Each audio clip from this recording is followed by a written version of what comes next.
Last drive of the stint, Poza? Yes. It's been real, eh? It's been real. Highlights? Highlights. Highlights. Hey. Yeah. We've had Nkumas on 2 buffalo kills. That's absolutely the We've had Sibui's little youngster. We've had Sibui. We've had both of them together. We've had the dogs. We had the dogs. Oh, that was pretty cool. Yeah, we had the dogs. We had the dogs. We had Tips. Your man, eh? Your man Tips. And that's it, eh? That's how the cookie crumbles here. Chitwa, chitwa. It's been real. We'll see you folks next time.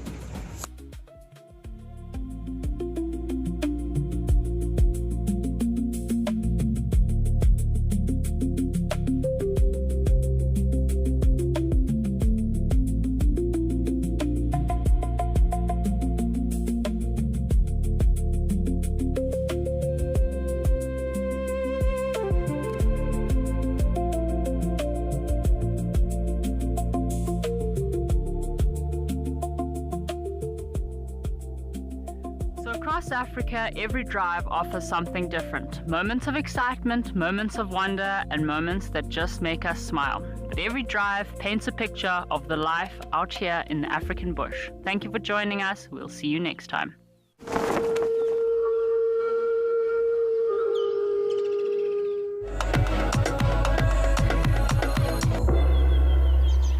Is advised.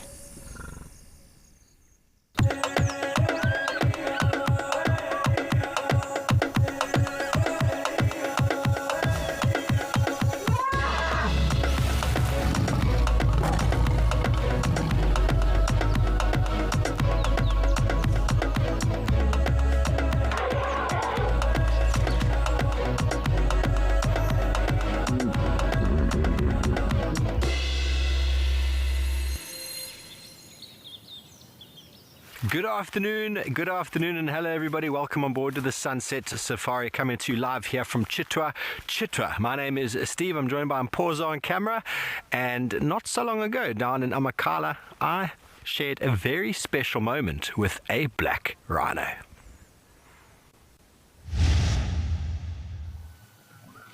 Look at this, everybody. Quinny, absolutely incredible is right. He wants to intimidate me. Hello. He's wondering, are we the ones who urinated on that bush?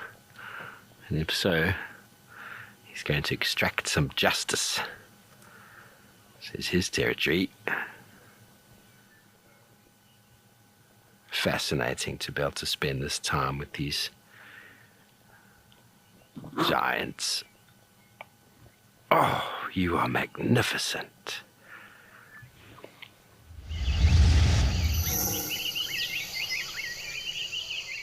Everybody, and welcome back. What a special moment there with that black rhino down in Amakhala. And it's not just me out this afternoon. I'm joined by Kerry, as well as Amy, as well as Ian and Tim. So we're excited for a very exciting Sunday afternoon game drive safari with you here. So let us know what you'd like to talk about. Please send your questions and comments using the various platforms. And yeah, we're going to see if we can find some elephants. The weather is quite warm. It seems like the perfect day for some elephants. Now that was probably one of the coolest black rhino sightings I've had in my life. He was just stalking closer and closer towards us and trying to intimidate me. Very, very special. Very special. I hope Kerry gets to spend some time with the black rhinos down there. I wonder if she's spent much time with black rhinos in the past. I've got very limited black rhino experience before. Stephanie, well, you know, there's a formidable nature to the black rhino. Their reputation precedes them, and they're known to be cantankerous. But I just loved how he was stalking, and then a kicking of the dust, and he's trying to call my bluff there. He's trying to call my bluff, but I stood my ground very firmly. Did it a couple of times. Magical moments. So it's my last afternoon here, Paul's last afternoon here. He goes through to Sandringham after this, where he'll be hanging out with Amy from tomorrow, and I'll be going home on a spot of leave. So let's get some awesome sightings this afternoon while we go to Amy and Sandringham to say good afternoon.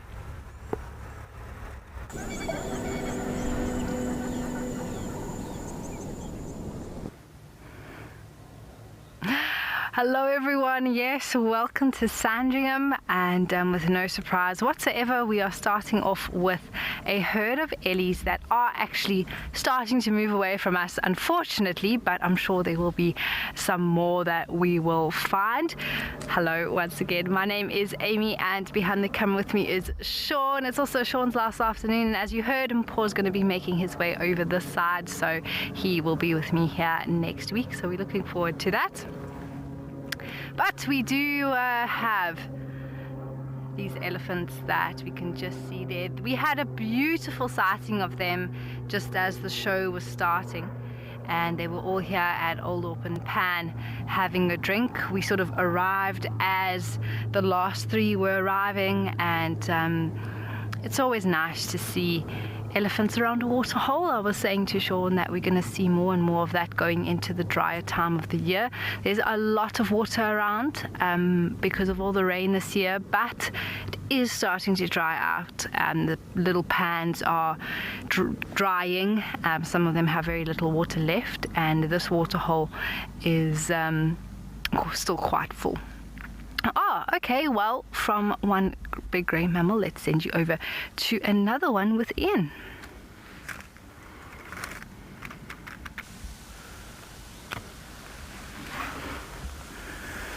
Well, good afternoon everyone, and welcome to your sunset safari. While we have got a challenge for the viewers. It's called the mystery object under the bush, and I wonder how many of you can have a stab at what we're looking at.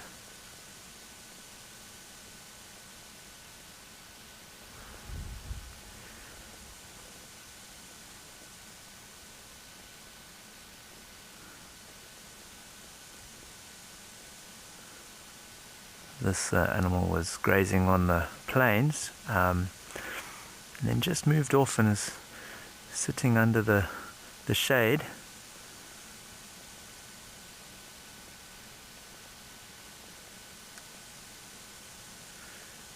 Just punching through the grass, and that you can see a rather short stubby tail. It was grazing on the plains, and we're not too far away from you get the gold star and the noddy badge all in one. It is indeed a hippo. There is a waterhole not too far from here, and that's where it might be heading to now. My name's Ian, and behind the camera this afternoon is Luyanda, and yeah, we're looking forward to a bit of a fun afternoon today. Had the lions this morning. We missed out on those females, but I think we're going to try for the elephants. Just watching this hippo sort of moving away. It wasn't the best of shots. Pity we can't get him or her out in the fields. But it's a good start for us anyway. Don't often see hippo out the water here at Mabula. Sometimes you see them on the banks of the waterholes. This one, maybe it was quite hungry. It's not the warmest day, so I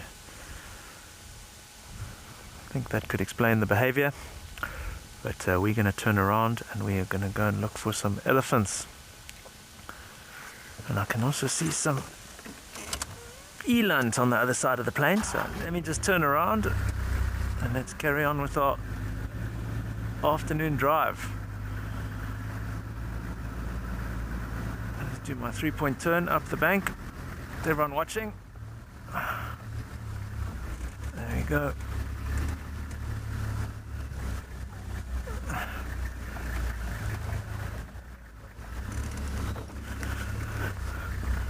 Well, we might see this hippo as we drive past, but looking pretty challenging and not much of a view from here. Maybe one little blob of dark. So while we start our safari, let's go and check in with Steve again.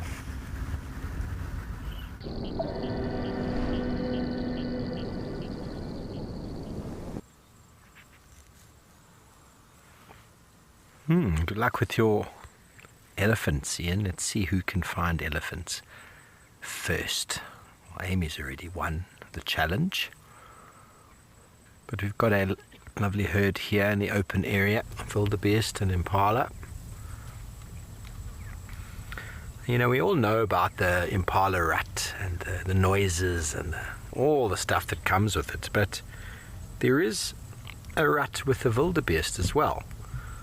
Now, essentially what happens is the territorial male wildebeest, they hold that territory all year and for many years, 10, 15 years possibly. Some of these males have been hanging around, and they secure the best resourced areas that the females will move into, the best habitat resourced areas that the females will move into. So from late April to June, the typical mating happens. I've never quite seen anything like what we see with impala, but we know every year around December the wildebeest drop their babies. So with an 8.5 month gestation period, it's pretty much the same sort of time that the impalas are mating, sort of April, May. And the reason why the wildebeest do that, and possibly the impalas too, is that it's at the end of the green season, so it's given the males enough vegetation, enough quality vegetation to build up their condition to such a point that they're able to then compete adequately and hold their territories so as to have breeding rights for the females. So that's a little bit pushed into the drier season, but then the youngsters are dropped in the rainy season, allowing the males to get to that perfect strength and fitness stage. It's possible it might be more beneficial for the wildebeest to be dropped a month earlier like the impalas do, but that doesn't seem to be the case. Belinda, you know, you don't see anything quite like impala. I've heard the red deer. I lived in New Zealand for a little while, and they were farming a red deer there, and the noises that those deer were making was unbelievable. But wildebeest have a rut, but it's not something that I really have experienced. I haven't been on the plains in Tanzania or one of those countries there in the migration where the rut actually happens before the lambing, the calving. I've never experienced it. But here in these parts of the world, the wildebeest migration is completely cut off. So they would be following the herds, but that doesn't exist anymore. But giraffe, they just meet with the females that are receptive. Elephants, there's definitely a peak, but you don't see anything in a rutting sort of sense. So I can't think of another. So I don't think all hooved animals do, but the most noticeable that we spend time with is most certainly the impala.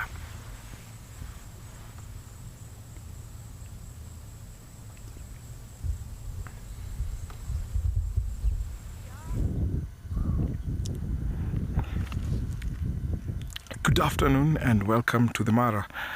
My name is Tim, and behind camera we have Shiv. It's a very warm afternoon and we have lots of birds who are trying to cool off and also very patient. Right here at the Bilashaka drainage line we have one species that is always very patient, the open-bill stork. It can spend hours just standing at one position motionless. They also conserve their energy by standing quietly, just waiting to find some food. You can see there's a lapwing that's just joining the sparring lapwing. So when the water levels drop, so many species take advantage of that. And right here we had some herons, we had some plovers, and the open-bill stork. As the name suggests, the open-bill stork has a kind of like an opening on the bill, and that is also for picking snails and some other water birds that they can get, also some insects. There's a little bit of brown feathers on him. Seems like that's a juvenile. Waders prefer this kind of wetlands, and also we get to see spawning lapwings around water areas like this. We also see the blacksmith lapwings. Like we always say, around Musiara and around Bilashaka, it's a very good birding spot, especially for waders. During breeding time, you get to see big flocks of open-beak stock around here. You see them in very big colonies. They always look for good breeding sites and also marshes like this. Leon, these birds will nest right here around the marsh. We have places where there are a few trees around here where you'll see them up on the trees, you see them nesting, but they're spawning ground nesters. They're terrestrial birds, and they have a very interesting behavior. So they always pick a spot like that on the beach, and that's where they'll lay their eggs.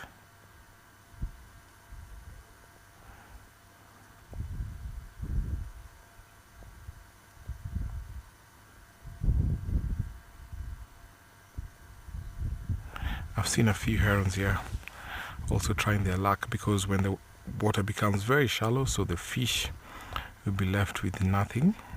So they'll be struggling in the small ponds that form around the riverbed, and that's why we see lots of herons, lots of other birds who come to feed on this.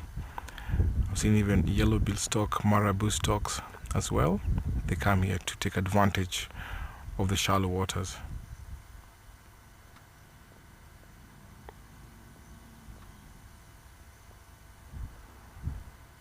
Also, they're enjoying the breeze.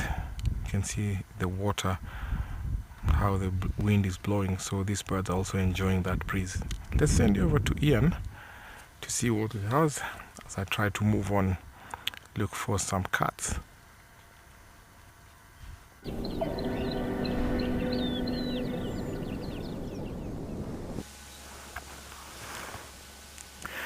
Yeah, sounds like some good birds there. When we saw the hippo, I mentioned these eland, and we just sort of moved up, try to get a little bit closer. There's quite a bit of foliage between us and them, so they're fairly relaxed. I find the eland that we've been seeing lately haven't been too photogenic. They've sort of moved off, but these ones have settled down. They're probably a group of 6 or 7 of them. And you can just see 3 of them in the frame at the moment. I think mostly females, but it's difficult to tell from here. That one actually looks quite big. Could be a... Oh, I can't see from here. Maybe it looks much bigger in my binoculars.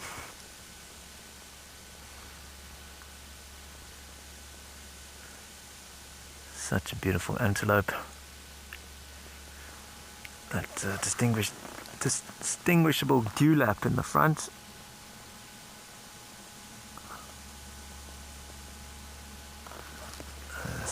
That one had a little oxpecker that's sort of jumping up and down the back legs. I'm not sure if you can see it there on the... I need my binoculars again. Yeah, Stephanie, I agree with you. I think they are such a... What's the word? Elegant antelope. It's big, powerful. Plus all the antelope are pretty elegant. But eland, there's something special about them. When I think of eland, I always think of the Bushman people. And those beautiful rock cave paintings that they drew of the eland and the eland hunts. Now these eland sustained them. Beautiful tanned coat. This one on the left is finding a few tasty grasses to eat.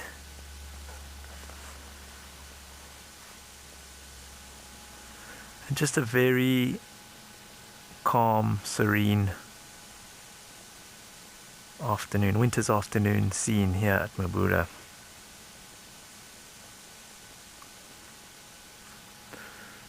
We've got a nice spot here in the sun, and it's I'm enjoying watching these elands, I must say.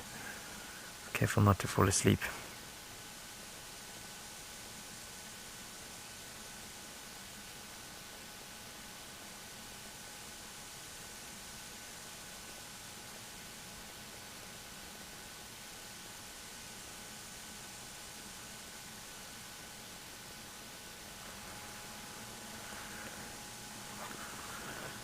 I do enjoy it when the antelope, when they feed. We're probably about 80 meters, maybe less from them, but they relax now. They're feeding, and that's the way it should be. But speaking of relaxed and serene and calm, let's head over to Sandringham.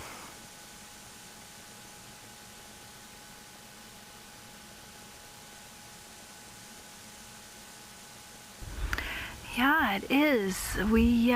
Wow, we've come across quite the journey of giraffe. There's at least about 10 individuals. We saw about 4 cross the road. Some have already started to go over the crest of the hill, and it's just quite beautiful to see so many together like this, and also very calm. I agree with Ian wholeheartedly. I think eland are such elegant and graceful animals, and Mabula is a phenomenal place to spend time with them and have some really good views of them.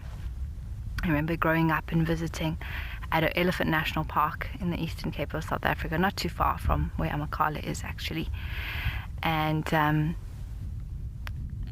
eland were around, but always at a great distance. I think it was many, many years later in the Kruger actually where I saw eland closer up, and then after that at Mountain Zebra National Park as well in South Africa.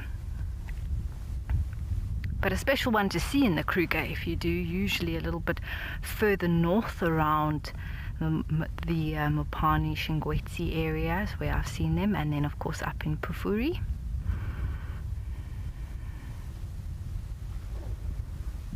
The heads are all quite bent and down. I don't know if the good leaves are low down today.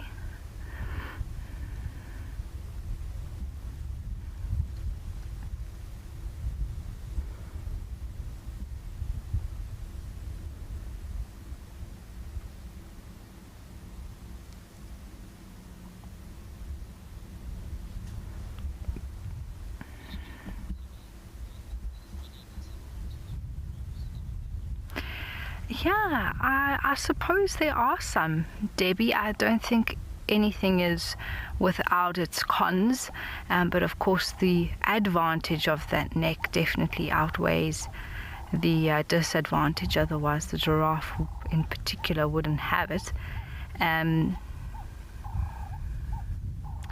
But you know, of course they're a little bit clumsier with it. It's more mass for them to carry around. It's difficult for them to get down low, although they're feeding with their heads down low, but in terms of drinking, they're very vulnerable when they do that. So there are a few disadvantages for them. But like I say, the advantage of being so tall, being able to see above the trees, being able to reach other areas that other animals, other herbivores or browsers can't reach, definitely advantageous for them.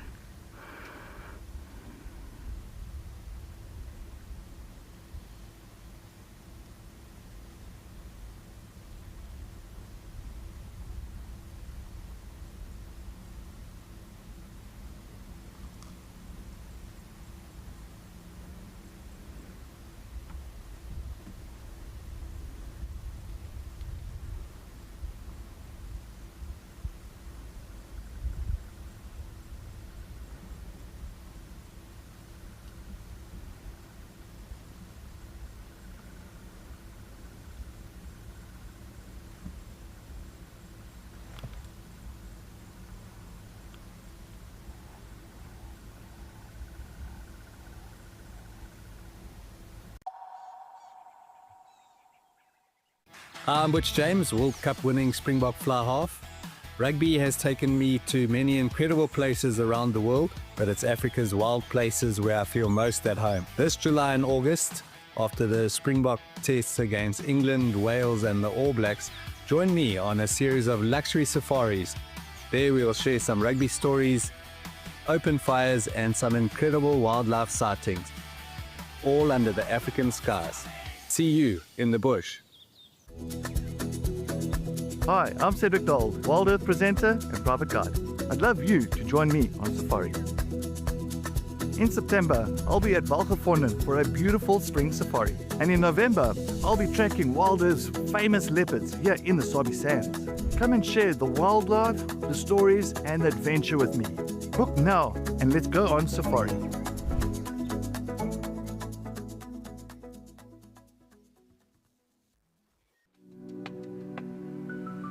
Alright then, let me show you what you're missing. Our archive allows you to delve into the past, be it yesterday or many years ago. You can visit characters who've left us. Doesn't ever get old. This is, of course, the Little Prince, Hosanna, guides who've moved on to other things. Tingana's walking right in front of my vehicle. These guys are the sausage tree pride. Classic stories and wonderful moments. Wild Earth Explorers, wilder together. When the Mara turns green, life surges, the air hums, the earth stirs, and the wild comes alive. Here, the wonder never ends. It just changes color. Every storm, every sunrise, every sweeping vista is an expression of wild magic. Visit the Masai Mara. Experience the magic.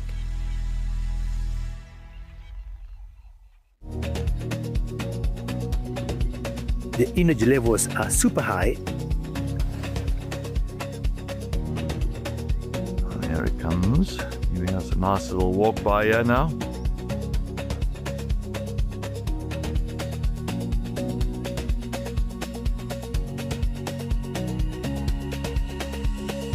And this is my first cheetah for about over a month.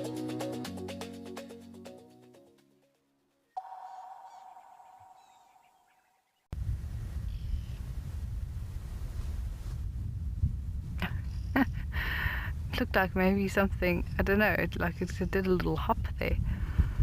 Fascinating. Well, wow, we've had a wonderful start here at Sandringham this afternoon. While we leave these giraffes to keep on enjoying their afternoon meal, let's send you over to Kerry to say good afternoon.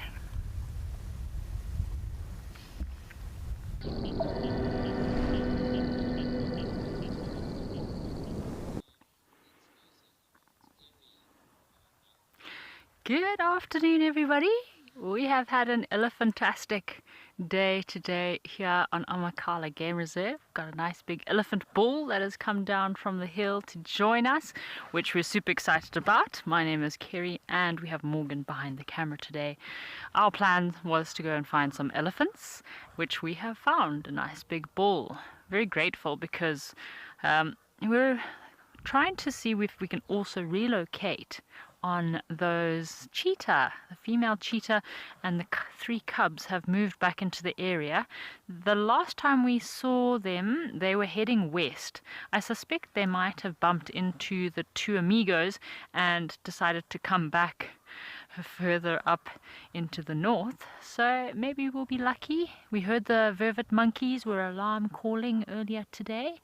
So we'll be patient, see if we can find those cheetah. But in the meantime, we're really enjoying our time with our elephants of Amakhala today. It was quite interesting earlier. We had some giraffe that were coming over the ridge, and it looked like the giraffe was stalking our elephant bull. Of course, the elephant wasn't having any of that nonsense, continuing about his day, but I thought it would be quite interesting. Imagine if giraffe started stalking elephants. I mean, of course, elephants would definitely win in a fight against a giraffe. So let's see what this big boy is going to do now, because this road is very much eroded here. It's another place we wanted to show you. It's one of the most eroded junctions on the reserve at the moment. So he's either either going to climb up on the bank on the other side there, or he might try and climb over on the bank in between us.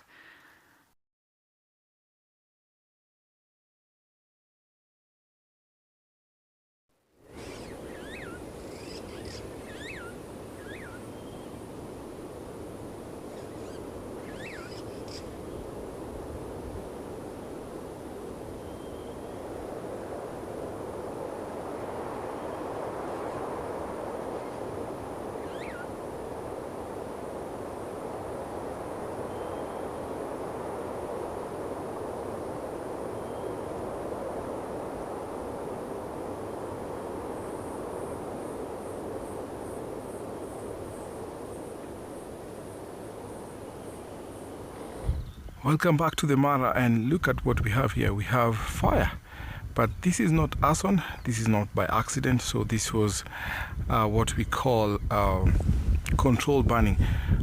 Sorry, we've lost Kerry because of some technical issue, but I wanted to talk about the ecological role of fire here. So fire is an important tool out here in the Mara, and you can see there's fire all the way up to the left of the screen.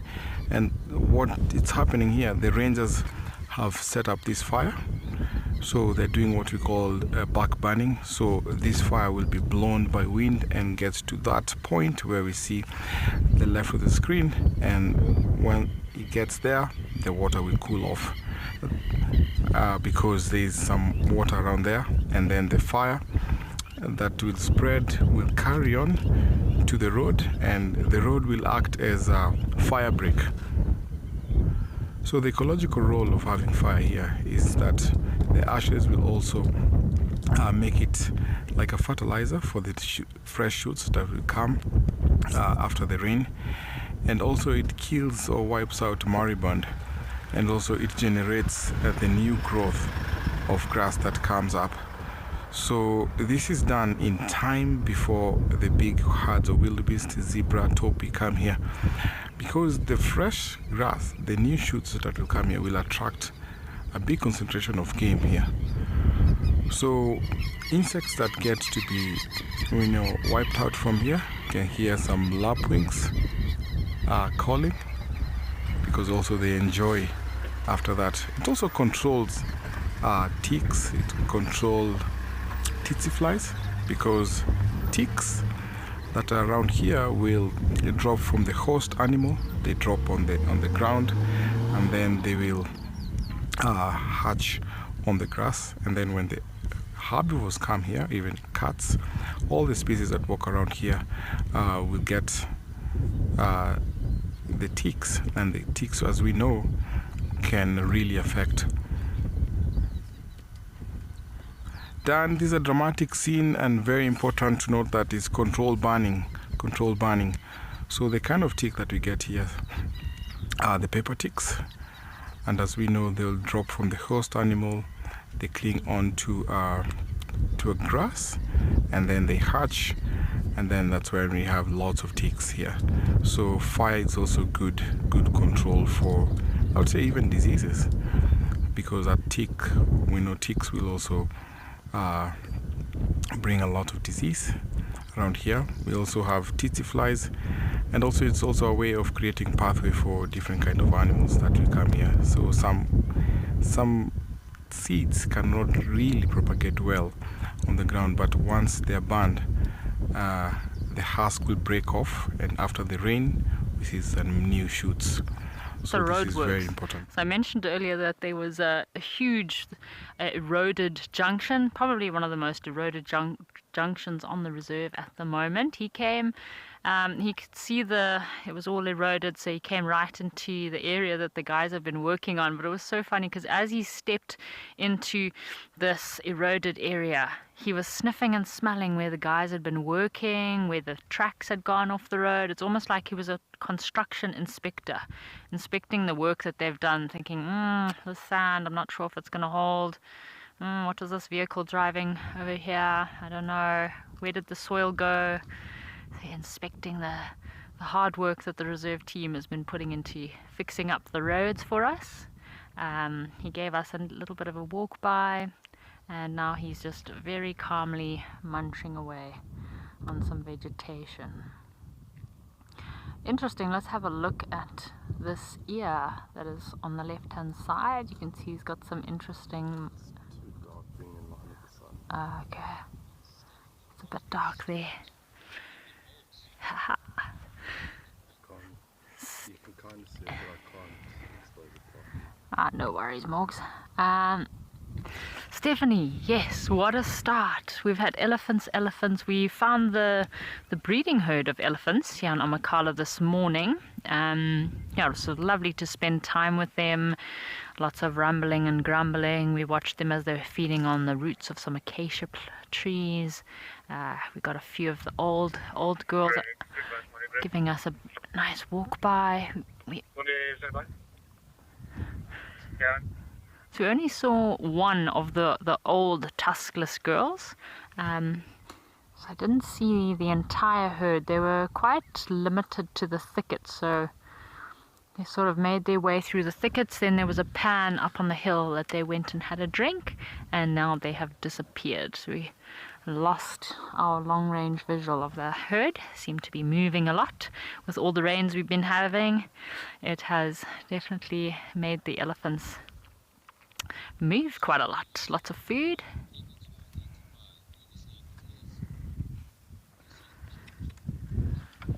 Lucy, what did you say this guy's name is, Morgan? Balara. So Lucy, Morgan just told me this is Balara. So this is a big male that hangs out by himself normally. We've bumped into him a few times. We also bumped into the big male with the breeding herd this morning as well. Just a very brief sighting. But yeah, Balara, we've been following him. You know, found a few of the open grassland areas that he likes to hang out in. I said to Morgan, Balara is quite an unusual name for a male. Must be a unisex name. I feel like Balara must be a girl's name, but apparently it is a unisex name. Balara has a very healthy looking tail as well. Look at all those hairs on that tail. So important for the elephants when swishing away flies, any unwanted parasites. It's got a decent pair of tusks. Doesn't look like any of his tusks are broken or too damaged. He seems to stay out of trouble and just do his own thing. A bull on a mission. It's quite interesting. Balara has got what looks like grey socks. So lightly, I don't know, you probably won't be able to see it, but as we walk past we could see his legs, and he's got a bit of grey. So he's walked through some grey mud somewhere. Some grey sticky mud. He's also rubbed himself on something at some stage. Lots of red, lots of different patches. So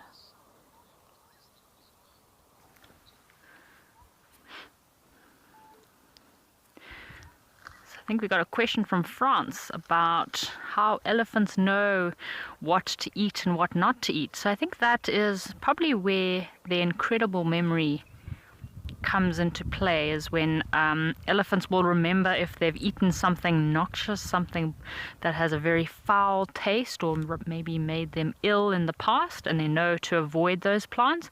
But of course, their sense of smell.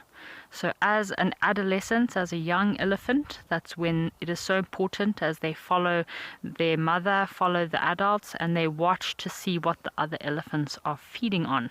So this knowledge will also be shared, passed down from one generation to the next, just as we were discussing this morning in terms of roots, how they know which plants have good roots to feed on. They use that cunning sense of smell of theirs to smell which plants also have a very high moisture content underground.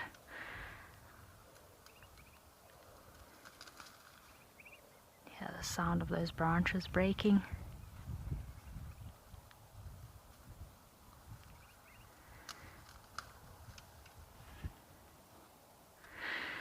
I think one of my favorite things about our sighting this morning with the herd of elephants, just like with now, you feel so calm and at ease, at peace when you're sitting around elephants.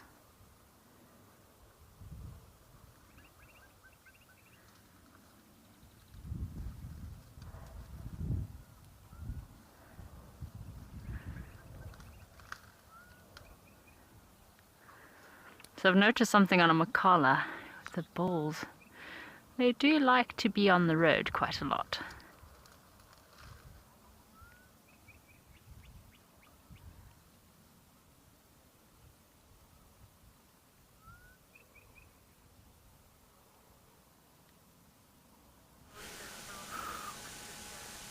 Well, Kerry's hanging out with elephants. We've been hanging out with some baboons.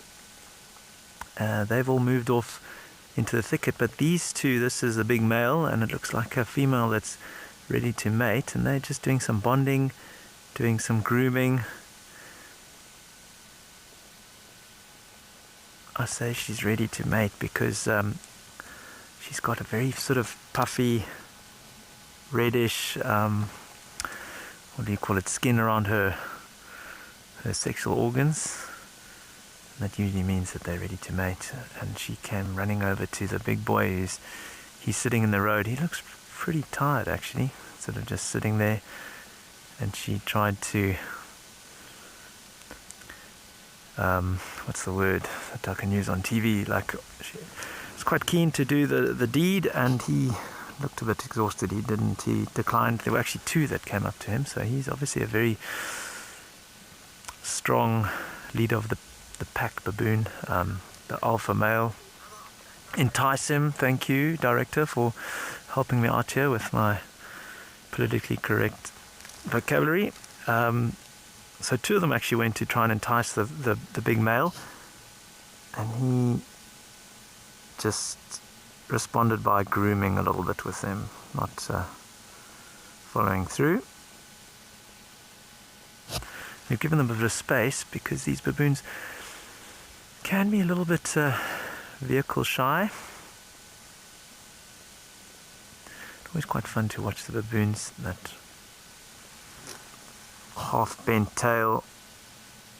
She's standing there and digging out some, I don't know, ticks or bugs out of his head.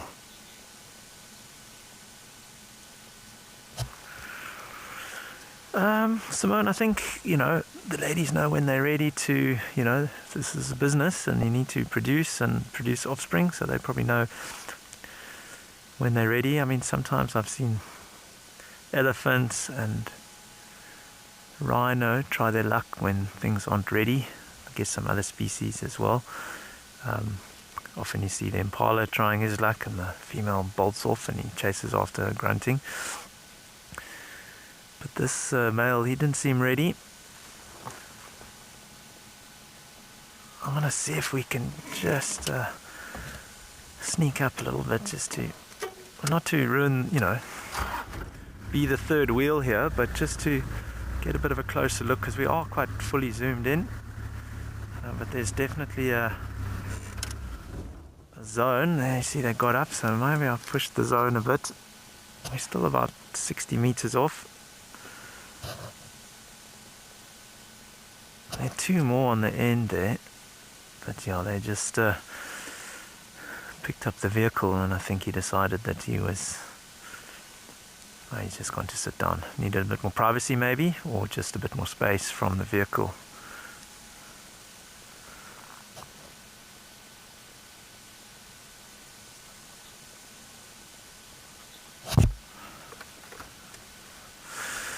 Yeah, Daniel, they're always doing something, and very human-like characters. I think they got like 96% of we share like 96% DNA, which just seems like quite a lot. I'm still going to sneak forward a bit and see if we can get a slightly better view. Sometimes when you sit and you inch forward, they get used to the vehicle, I hope.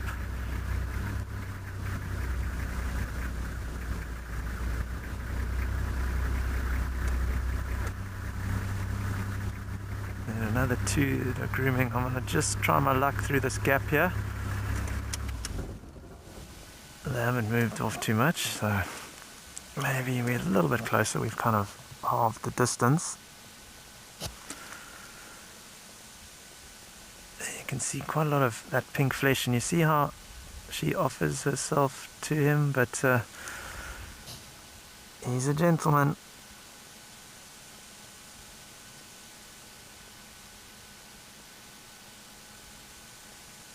quite a big size difference between the males. The females have like a social structure or hierarchy almost by birth.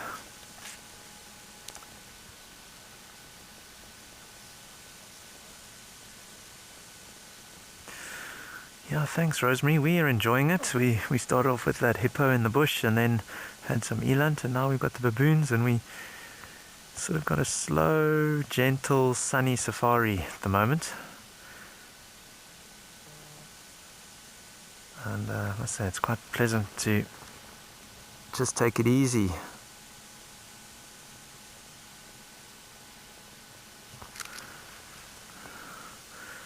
These two in the front on the right getting groomed. The one, she's got a, I think it's a she, got her neck all tilted. Looks like she's really enjoying the sun and the grooming.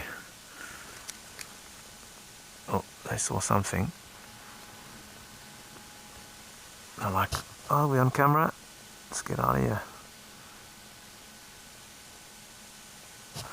I'm going to try and go forward a little bit, but I think most of them have moved off. There are still some just in this thicker bush and sickle bush and terminalia. But if we can get a little closer, otherwise, in the meantime, let's go and check in with Steve. He's off the vehicle.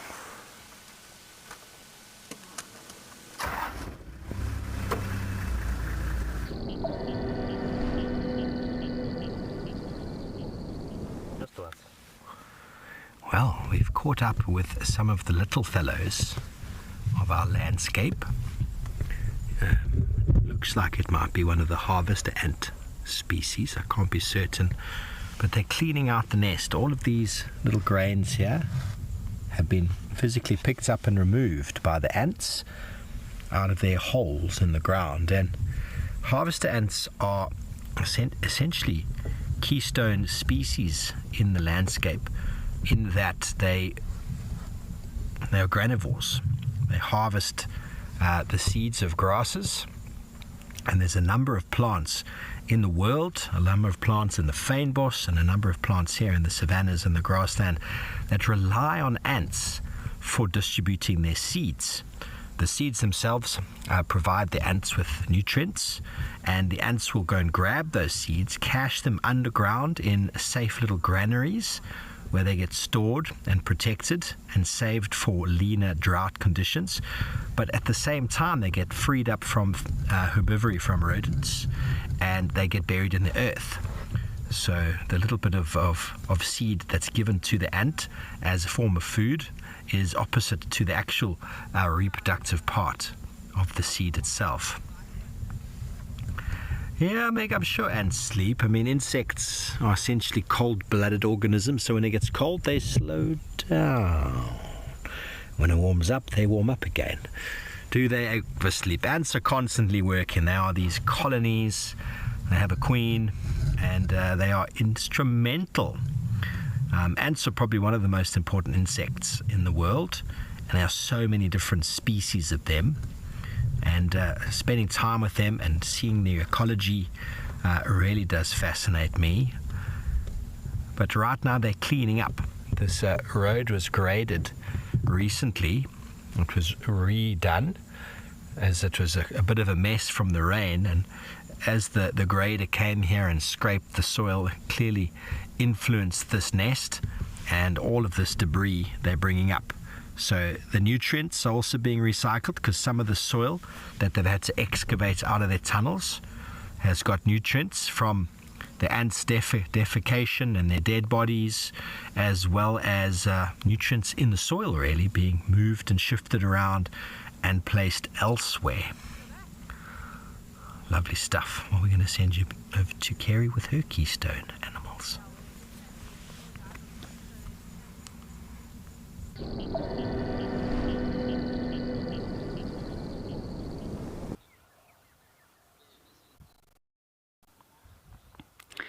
So our elephant is also very busy, just like Steve's. We're sitting here with the big male elephant, Balara, and he's just moseying down the road.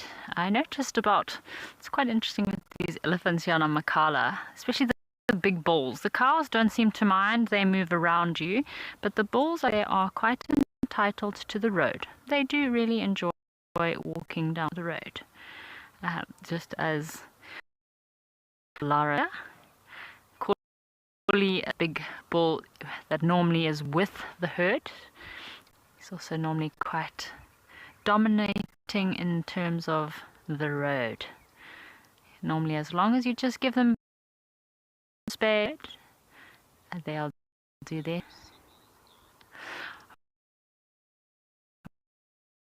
Alrighty, folks, I'll head across to Ian in Mabula, see what he's up to.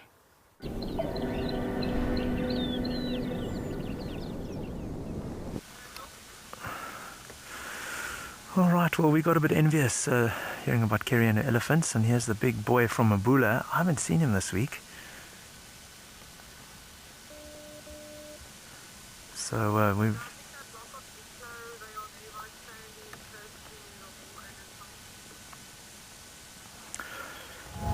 What a big boy, impressive specimen. We heard they were around here around about lunchtime, so we thought we might as well try our luck, and I can see 3 elephants. There's another one just to the right in the shade there, and the big boy is in the center.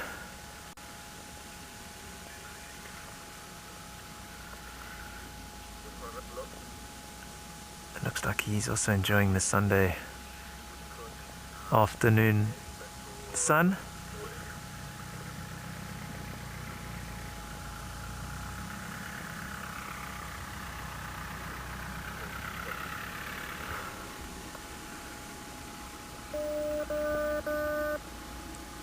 What a magnificent boy.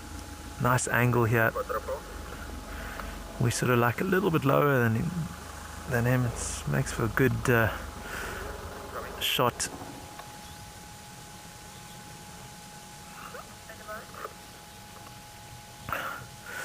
Yeah, Rachel, like I said, I think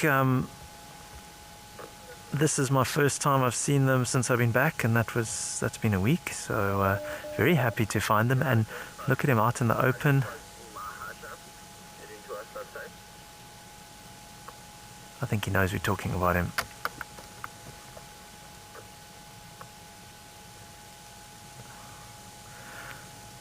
Such a magnificent beast.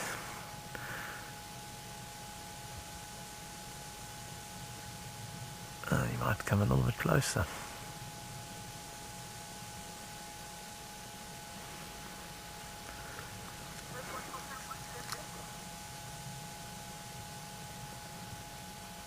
Some fresh elephant dung there, he's just stepped over. I'm Butch James, World Cup winning Springbok fly half. Rugby has taken me to many incredible places around the world, but it's Africa's wild places where I feel most at home. This July and August, after the Springbok tests against England, Wales and the All Blacks, join me on a series of luxury safaris. There we'll share some rugby stories, open fires and some incredible wildlife sightings, all under the African skies. See you in the bush.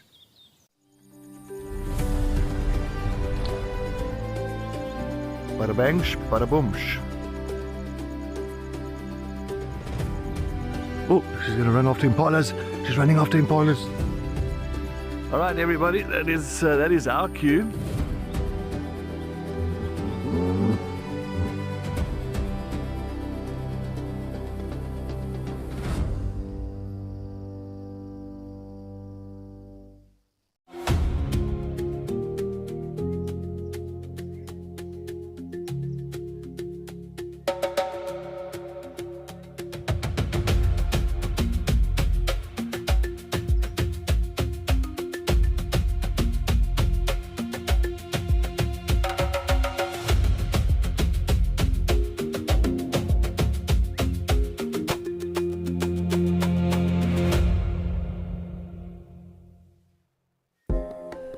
Would you like to know the difference between a male and female wildebeest?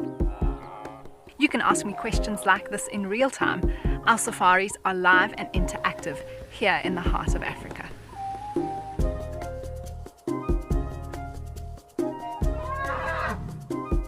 Join me on Safari Live and connect with nature.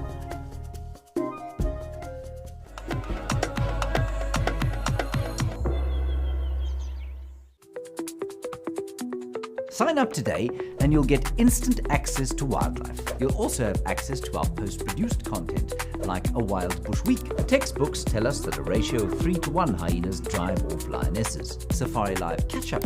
We have got some doggies that are on the hunt. And even that sort of cult favourite, The Wild Show. And the little one has made it out. Hopefully will rejoin the herd. Wild Earth Explorers. Wilder. Together.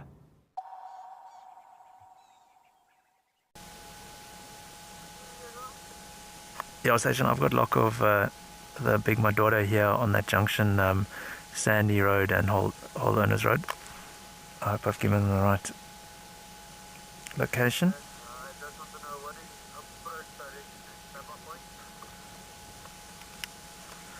Come from New Hole Owners and make your way.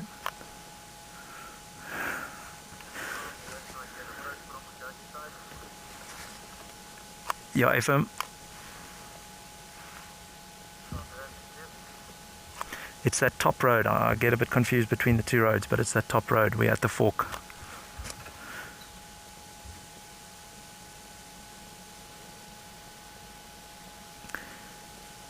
Hillary, when I first started guiding, I remember I was doing my training in Pinda, which is down in KZN, Zululand, and I remember I had a huge fear of elephants, and we were on foot, training, and there was an Ellie bull. He must have been about 120 meters away. We had good cover, and I just had this feeling that this elephant knew exactly where we were. And I guess I was a little bit nervous of elephants.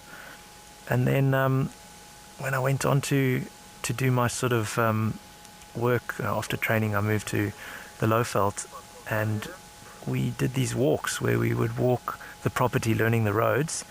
And I remember the first day we were in this Mapani, and I think I must have bumped into about 4 or 5 lots of elephant herds as I was walking. She was probably 25 kilometers.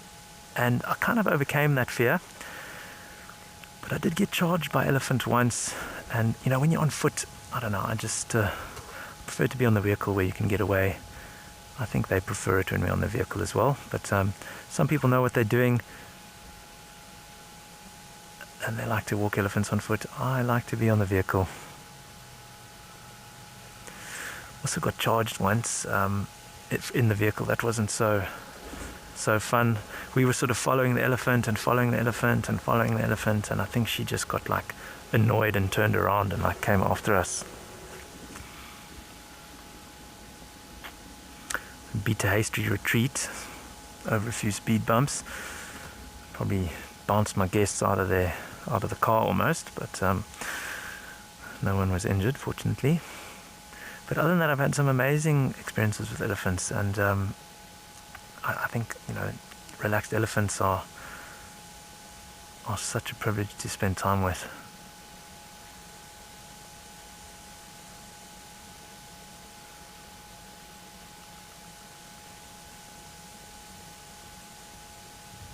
And last year we used to have an elephant that used to come to the lodge quite a bit, and our accommodation was on this drainage line right on the edge of the fence of the camp, and I used to practice my elephant communication whispering techniques. I don't know if it worked, but an elephant certainly was flattering my ego.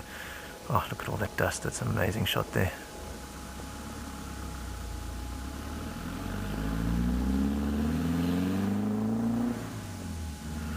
In fact, when I started on the path of being a guide, I was a bit lost. Maybe that's a story for another time. But I'll tell you that one day when we talk about elephants again. In the meantime, let's go and check in, see what Amy's got in the bushes.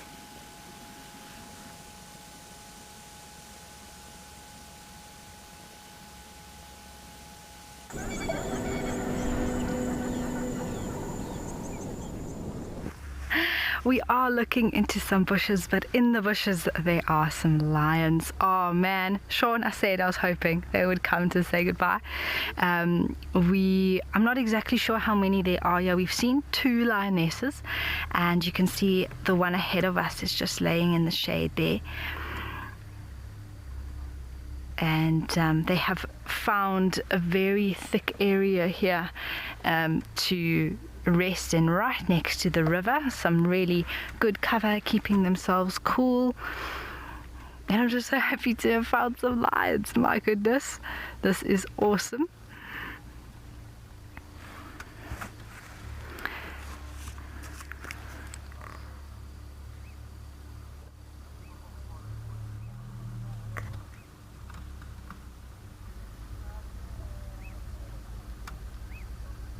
And they are just beautiful cats, aren't they? What a way to end off our week with some members of the Black Dam Pride.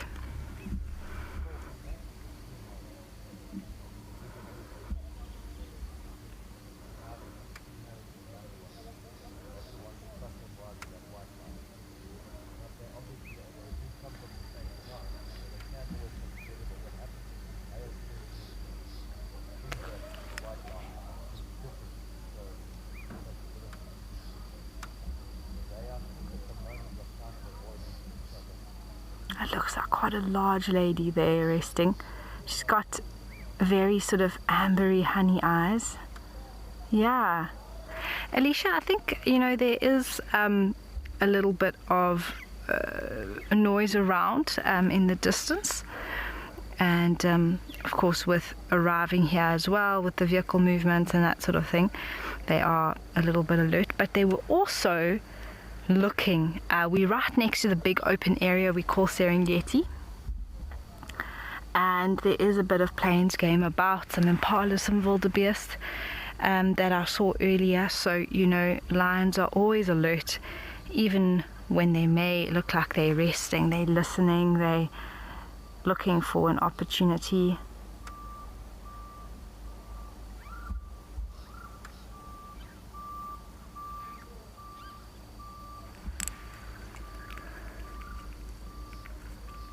I haven't been able to see anything more than what we're showing you right now, so I'm not sure what their bellies are looking like or anything like that.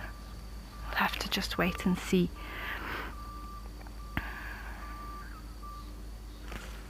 Oh, something caught her attention there.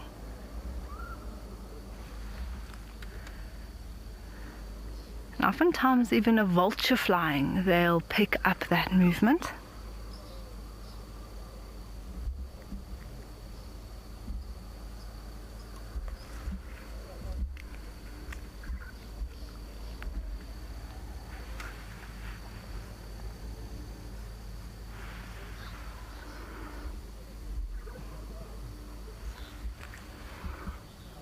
Oh, there we go. I mean, now you wouldn't see her at all, would you? My goodness. Just a little flop down, as we often do see with these lions. Well, I can't say that that doesn't put a smile on my face. We're going to send you off to Ian with an elephant standoff.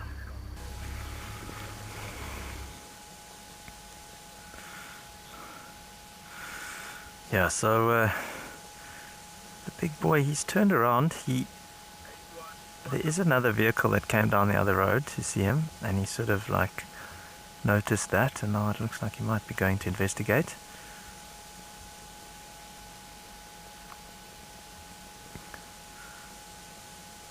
I'm enjoying watching it. I see the other guide in the hot seat.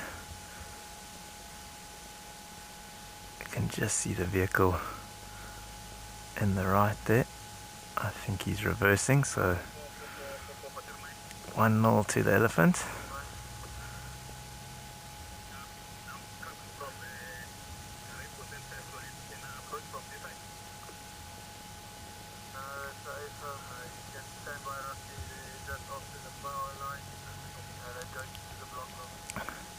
But this big boy, I've seen him before. He seemed pretty relaxed, pretty calm. he's not in must or anything like that, so I think he just wants everyone to know that he's got like quite a big space, and we must just respect that, which is fine by me. Jason, I don't think they do, or if they do, I don't know the names. I think this is the big, I just call him the big boy because he's the biggest boy that they've got. Just walking around the corner. Might just sneak up and see if we can see where he's going. I don't want to repeat of following that one elephant and then they... Oh, he's quite close to the other vehicle.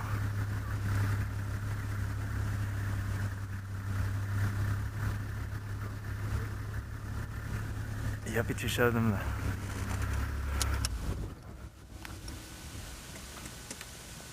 Yeah, we're gonna get the other vehicle in the frame with the Ellie, but he's definitely pushing them back a bit.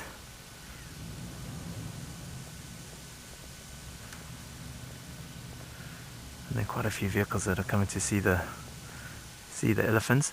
Not sure where the other two have gone. I think they kind of split the side of the road. Yeah, so if you come and visit Mabula, you can come and visit these big boys through the wildest travel. It's pretty impressive. There goes the guide. He's not taking any chances, backing up. So he's just hiding behind a bush. We bumped into some other wild earth travelers, and they'd also seen the lions, the dogs, and the cheetah. It's been a good week actually. We had that brown hyena, and Luyanda and I also managed an aardwolf. So yeah, been a brilliant week. We just need an aardvark and a pangolin and the bat-eared fox. Oh, this big boy's hiding behind this, looks like a African weeping wattle, or what is that, a sickle bush maybe? There he comes. Beautiful big Ellie, the dead trees in the backdrop.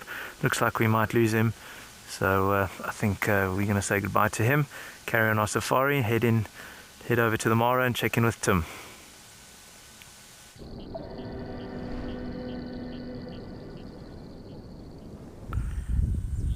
I think I'll also be happy to see a pangolin here, and aardvark. The last time I saw the two species was about 4 years ago. Right here we have some toppies, and you can see they're utilizing this landscape here, very grass.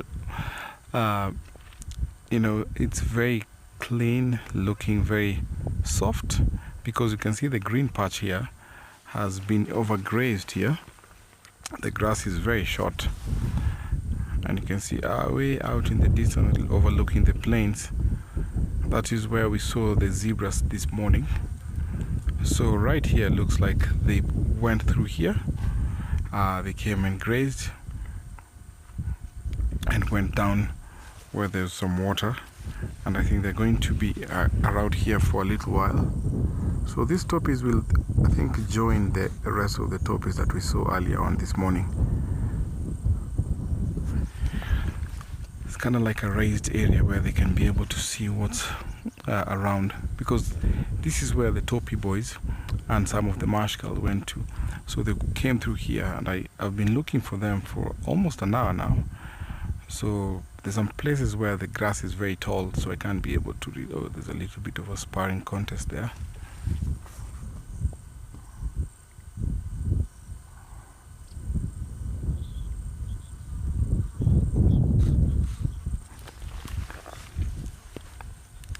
Robert, yes, lions will go for toppies once in a while, so whenever there's an opportunity. So a few times we've seen them going for topi, zebra, or buffalo. But in the areas where these lands, we see them a lot there's buffalo. So buffalo come around the Bilashaka area. There's a big marsh there. So these toppies don't get all the way to the marsh. So they utilize the grass around here, go to the watering hole just in the middle of the screen where you see the single tree. There's a drainage line there, and there's water. So while I'm searching for our toppy boys, well, enjoying these toppies eating grass, let's see what toppy Amy has. Maybe some lions.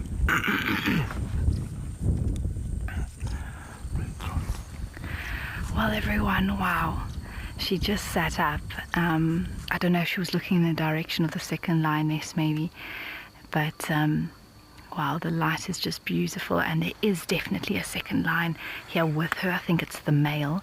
And we heard a sneeze and some very fresh smell of scat. So I think, oh, there he's moving. Oh, there's a different lion.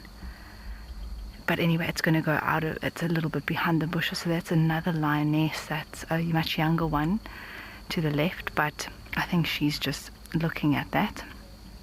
But we'll focus on her for now.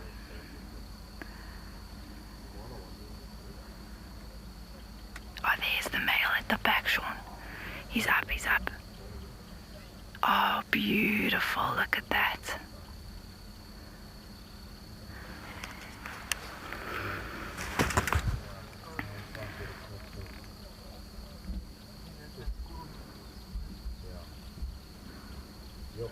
Wow, wow, wow.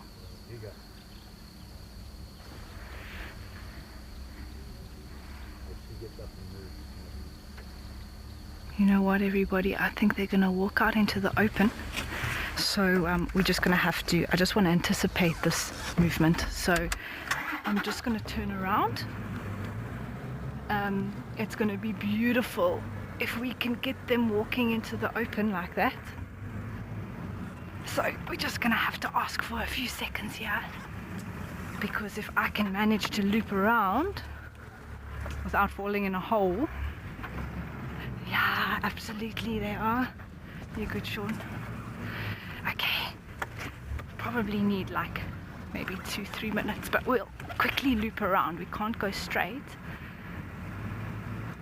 but I think we should get all three, hopefully all three, walking out into the clearing, which is going to be beautiful in this light. Oh my word.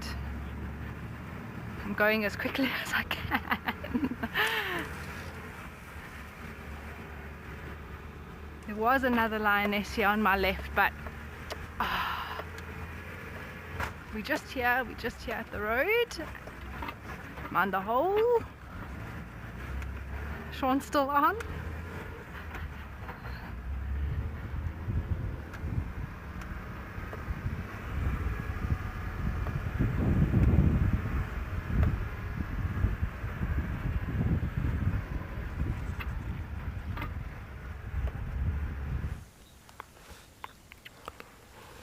Two minutes.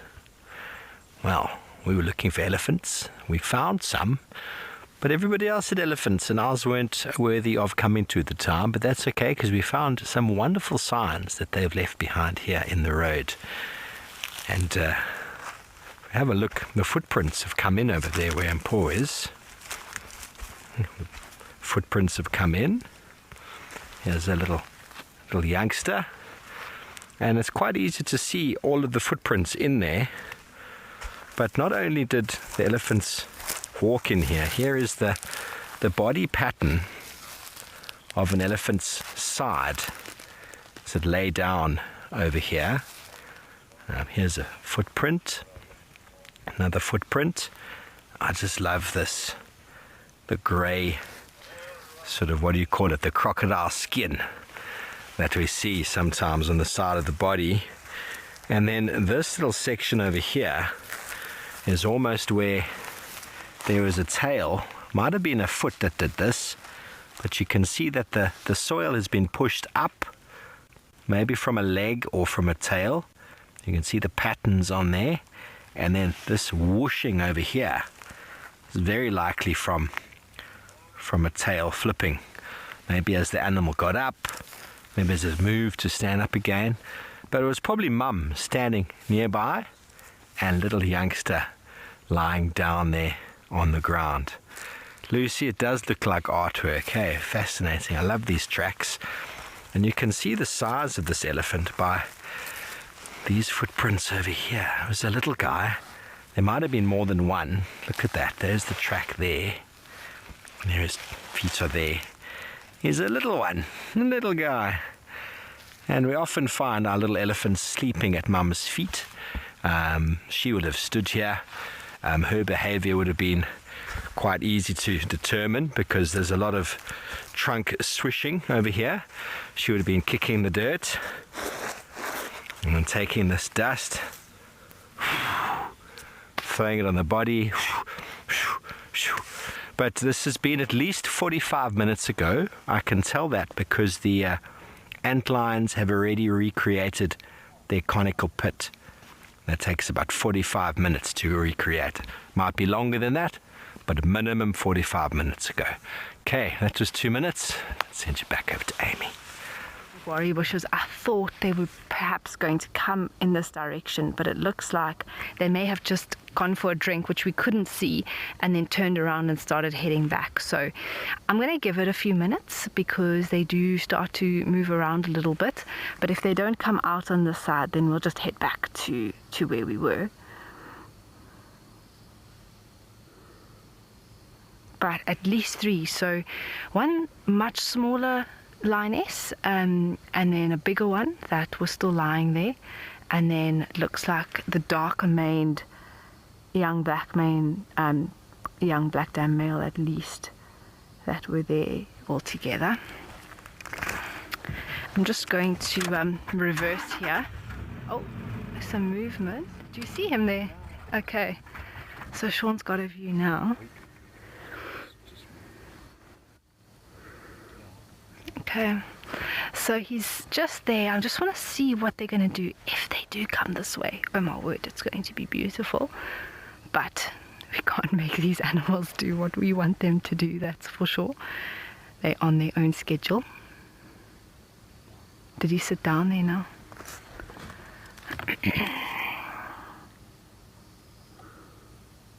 They are just behind those bushes, unfortunately.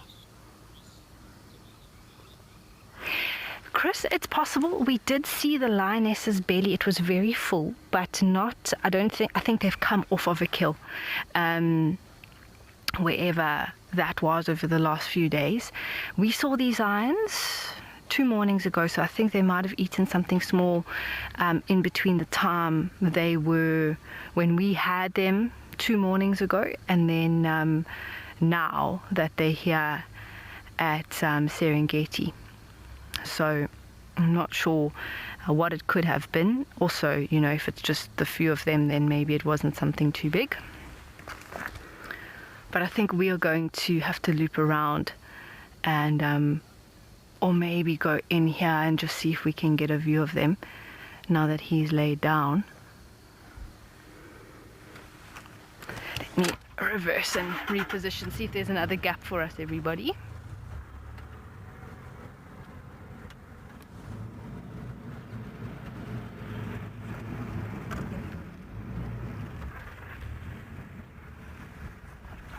Okay, well, while we do that, let's send you over to Tim, who's hopped off of the car.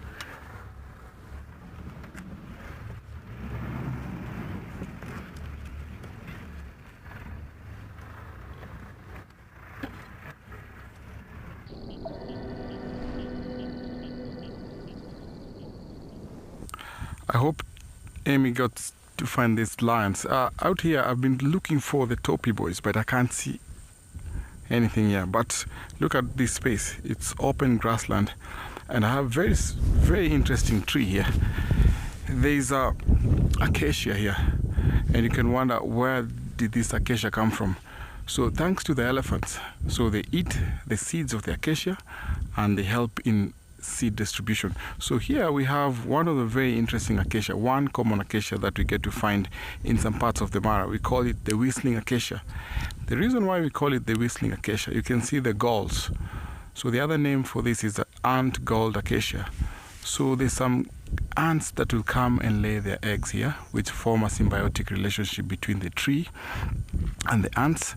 So they come, lay their eggs in here. So once they drill into the galls, so the galls, when the wind blow, it will give a whistle. So the ants will eat on the extra floral nectaries on the leaves, which is a very sweet sap. So we call them the cocktail ants. So we have two species of cocktail ants that will come. Unfortunately, this tree does not have the cocktail ants. So we have the red-headed cocktail ants and the black-headed cocktail ants. And there's another one called the black ant, which is another species of ant. So when a browser, a giraffe, will come to eat on the leaves, the ants will come and swarm on the giraffe's face. This is galls. So you can see there's a difference between this one here and this one. So this is a very young gall, and when they're very, very young, they're very sweet, and the browsers will love this. So this is called the ant gall acacia. Very rich in providing nitrogen back into the soil. So we have lots of different species of acacias out here in the Mara, but this is an open grassland, so we don't get to see acacias around here. So you can wonder where did this come from, and it's because of the elephant. So what happens when they eat the seeds of the acacia? So because the elephant's stomach does not digest very well, 60% of what they eat is not very well digested. So what happens when they defecate? This will remain into their dung, and after the rain we get fresh shoots. And you can see there's another acacia around here. So let's send you over to Amy to see what the lions are doing.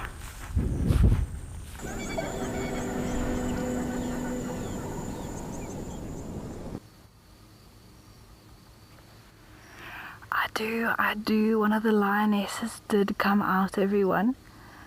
And she's just here in the sun. Looking to the left, there was a very, very soft contact call. I'm really hoping the others come out. Oh, man. But just to be with these lions right here, and I mean, how well is she camouflaged in this grass? My goodness. It's really quite incredible.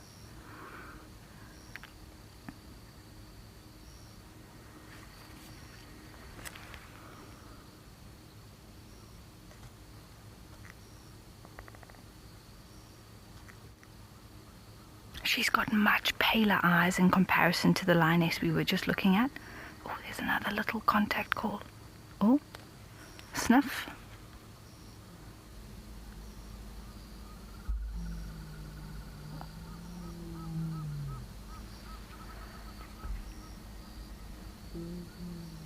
She's definitely making a soft contact call.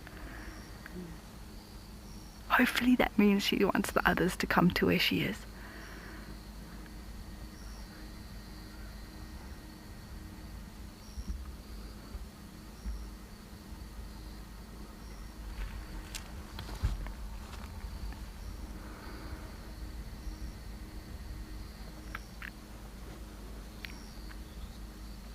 She is, isn't she, Leanne? Oh, and those eyes in the sun. Wow.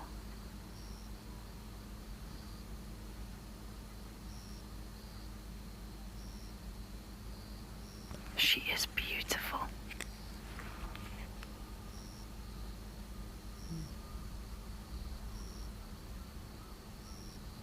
I mean, that is just the perfect sort of setting for her to have a clear view of the open plains behind us.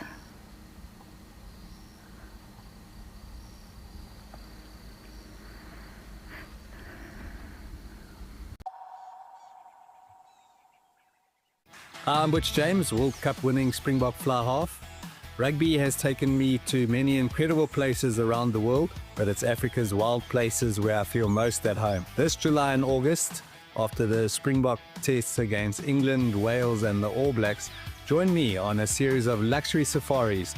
There we'll share some rugby stories, open fires, and some incredible wildlife sightings, all under the African skies. See you in the bush. Oh, what a Tuesday morning. Brilliant. Oh, wow.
I want us to qualify this one here as a tasker.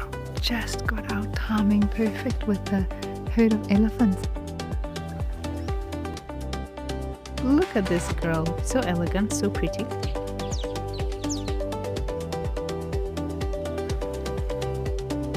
The last I saw Kiongozi, he had such a huge wound.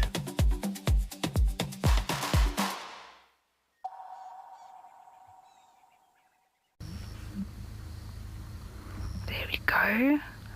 A little bit of love. Oh, just beautiful.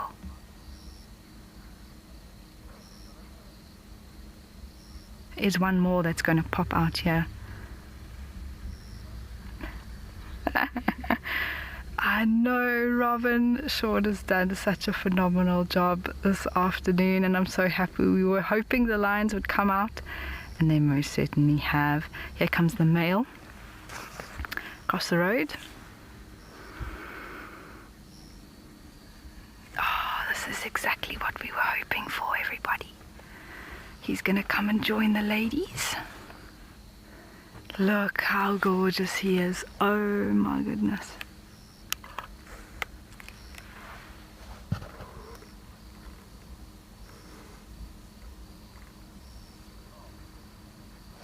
Wow, he's gonna pop out now, everyone. There he comes.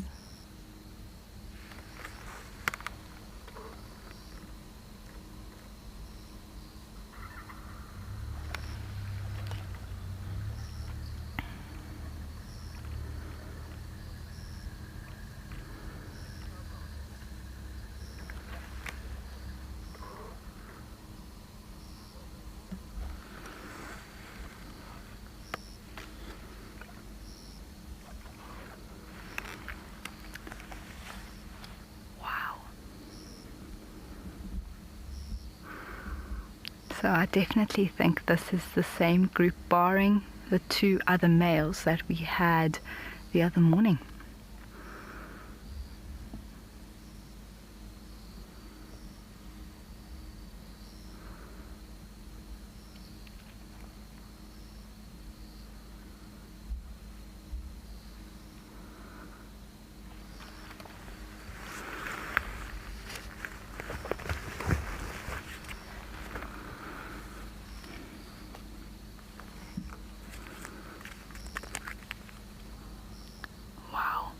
It's so nice to have a good look at these lionesses' faces again.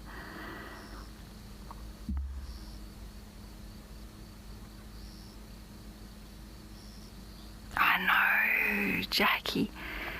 It is glorious to just see. Oh, there comes another one, Sean. Oh, wow. just keeps getting better and better.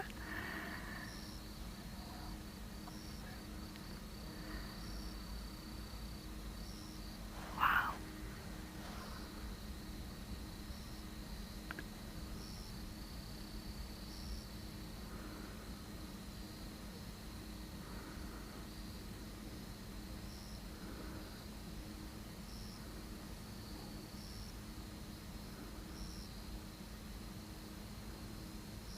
How beautiful.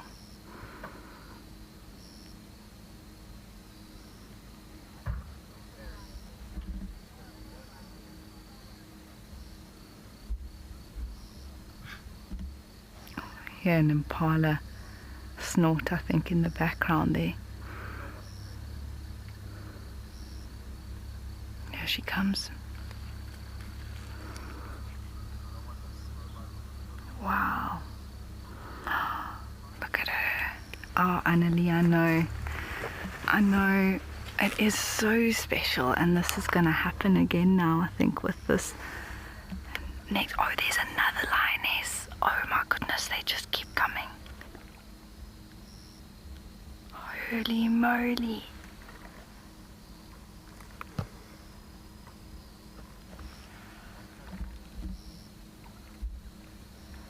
Oh, and another male. There's the other brother, I think, crossing the road. Wow. I think this is the exact same group we had the other day. We just need, if that isn't the Shukukutsu, then we just need him to arrive. Wow. Yeah, that looks like the darker maned brother.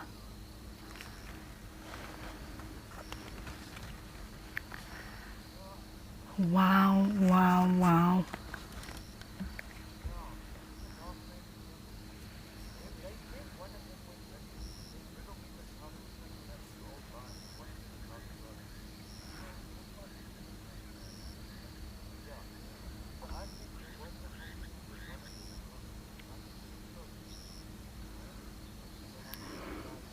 I know, Vicky. Wow, it's this is a very special sighting. Well, to be fair, we did wait for them here to arrive or to come out. Sometimes you just get that feeling when it comes to lions about what their movements might be. And although things don't always happen the way we want them to, some of the time you are lucky. Looks like he's got a bit of a tender paw, that bigger male.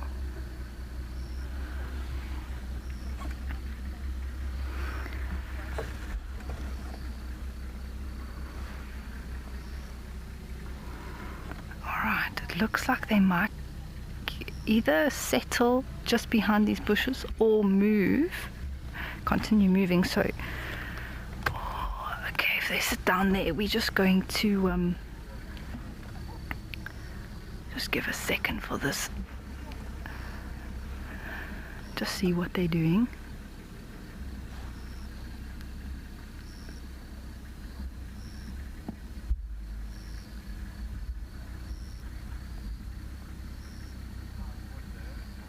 Wow, that is beautiful.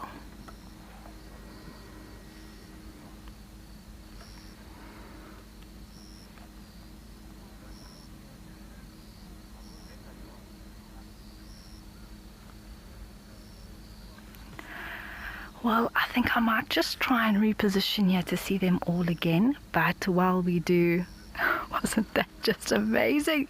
Let's send you over to Kerry.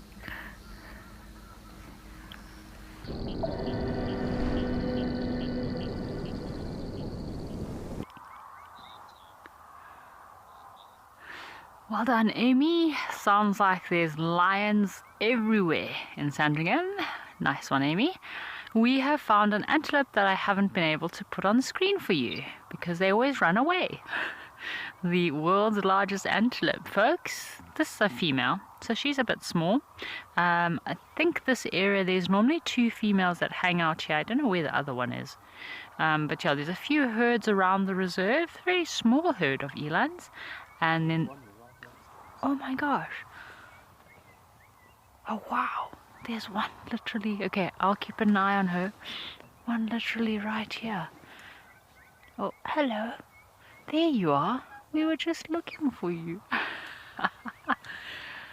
I just mentioned that there were 2. Uh-oh, shame. She looks like she's got a little bit of a limp. Hey, girl. Oh, shame. That leg looks a little bit anal.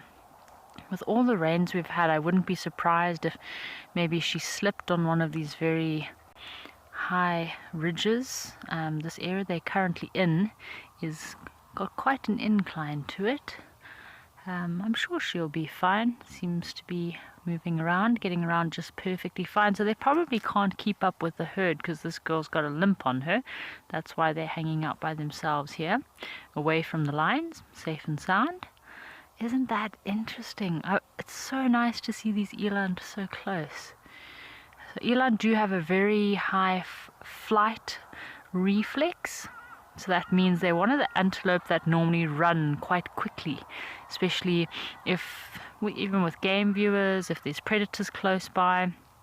Just like oryx, I'm trying to get oryx on screen, or gemsbok on screen for you here at Amakala as well. But every time Morgan and I are close to them, or we manage to get into a good spot to see them, they just take off. I'm checking at this, having a look at this female, and have a look. It's not often you're able to get so close to an eland. And look how fluffy her forehead is.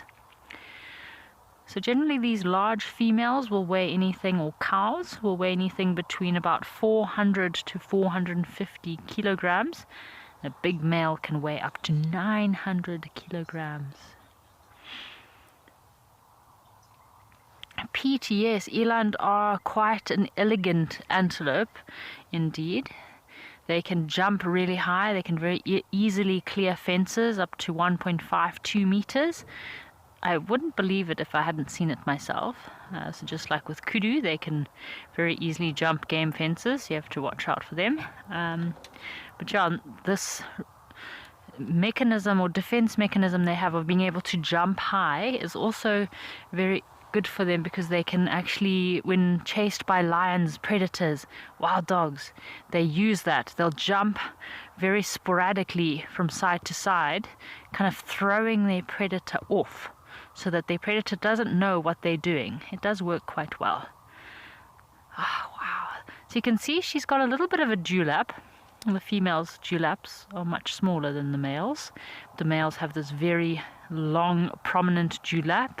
The males are also much stockier in the shoulders, very bovine looking. And of course the males' heads are much chunkier, heads and necks very big, like bodybuilders. A male eland it looks like they are on a proper workout regime, taking their protein, getting the creatine in for the day, because those big male eland do get massive. And again, the reason these males are so big is to fight for the affection of the females. Hey girl. So shame. She better make sure to stay away from where the lions are. Luckily this is quite a nice secluded little ridge. If they stay tucked away here, she might be lucky to evade the predators. And she's also lucky she's got another female with her. Morgan said he might have heard another one just above us, so oh yeah, that's great. The more the merrier. I mean, I've only seen 2 around here, but there could be 3, 4, 5 individuals within this herd. If it's a larger herd, there should be a big male with them. We're just having a closer look at her knee there. I'm just going to grab my binos here, have a closer scan. It doesn't look like, let's have a look. It doesn't look too swollen, so maybe she's even got something stuck in on her hoof. She still looks like she's in great condition. So generally, with herbivores like this, if they have an injury, the first thing you'll start to see is their body condition starts to drop quite drastically. but she still looks like she's in great condition. With all the rains on Amakala, there's food everywhere.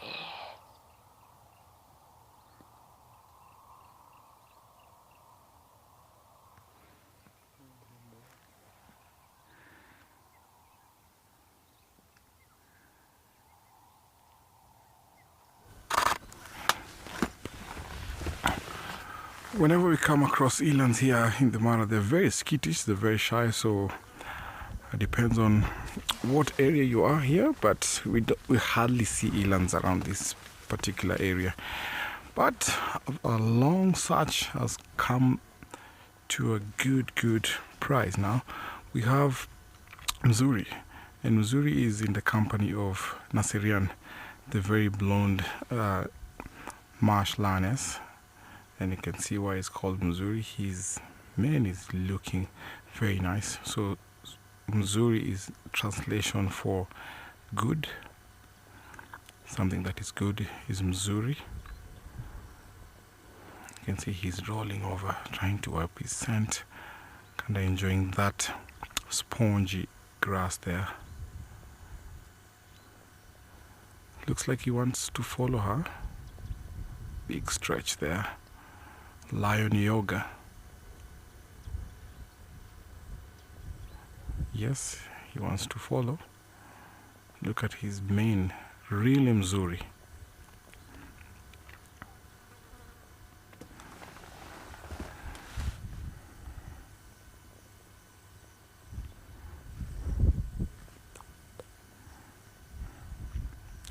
So remember in the morning, this is where we saw the big herd of zebras and topis. So they moved off because it's that time of the day when they all have to head back into the open ground where it's a little bit raised up. So this is a little bit slopey where we have the drainage line. So they all come here during the day and they will move off heading to a very raised area, at least away from these lines.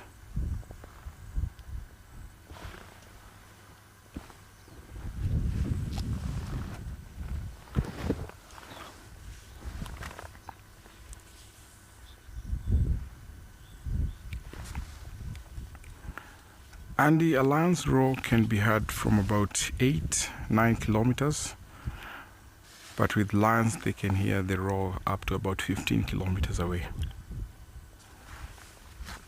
So the lion's roar can go a long distance.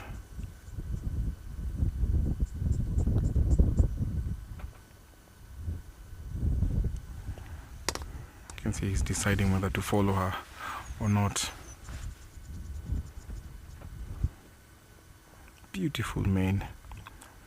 Blends in also. There's a nice breeze, so he's enjoying the breeze. You can see there's less flies on his face.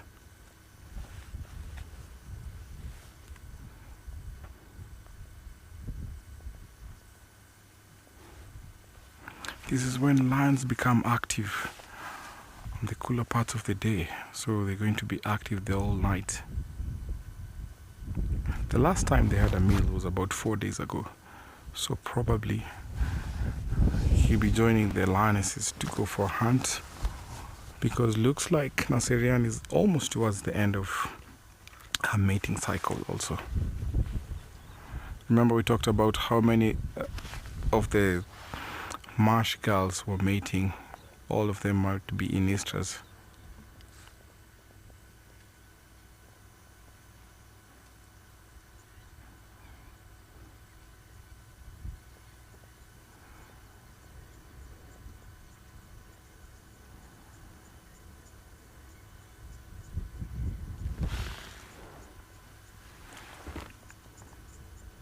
The Topi boys have been busy, mating with the marsh girls. And Zuri was mating with one of the girls, and this morning we had news that he was mating with Naserian. But looks like Naserian is walking away from him. And normally we'll see lions follow the lionesses during that estrus cycle. And I think coming towards the end of her cycle. That's why he's not following keenly.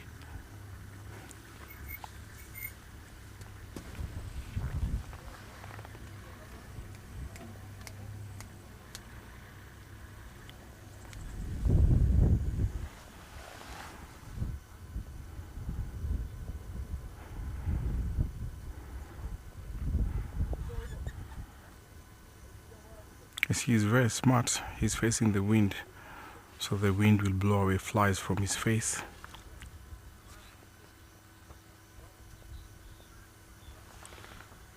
Jack, you're right, he's keeping an eye on her.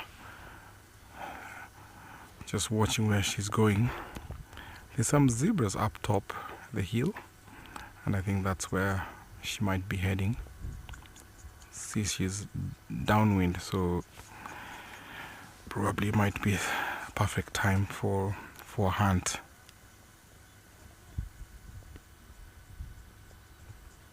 But he's less concerned with what's going on. He's just watching over that direction and think that there might be some more lions there. Probably the rest of the marsh gulls around there. He's torn between whether to go back to the marsh lions or to follow Naserian.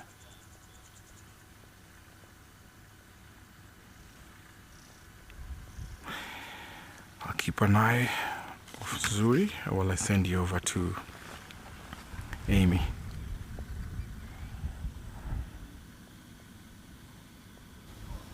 Wow, everyone. Well, the Shukukutsu male has come out a little bit earlier. He walked across and came and laid down with the others here. So this is the exact group that we had the other day, and it has been beautiful. The lighting is incredible this evening, and every now and again some of them lift their heads, and it's that time where they do start to move a little bit. I'm hoping we get to see them get up again, but even so, it's been glorious to watch them come out of the thickets and lie here in the open this evening for us.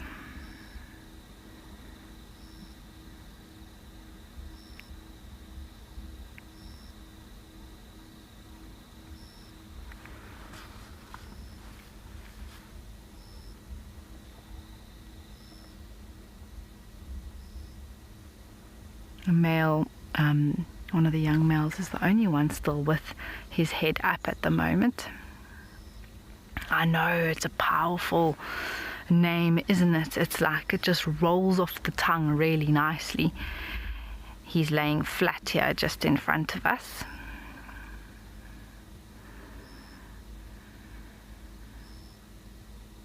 Oh. Why am I not surprised?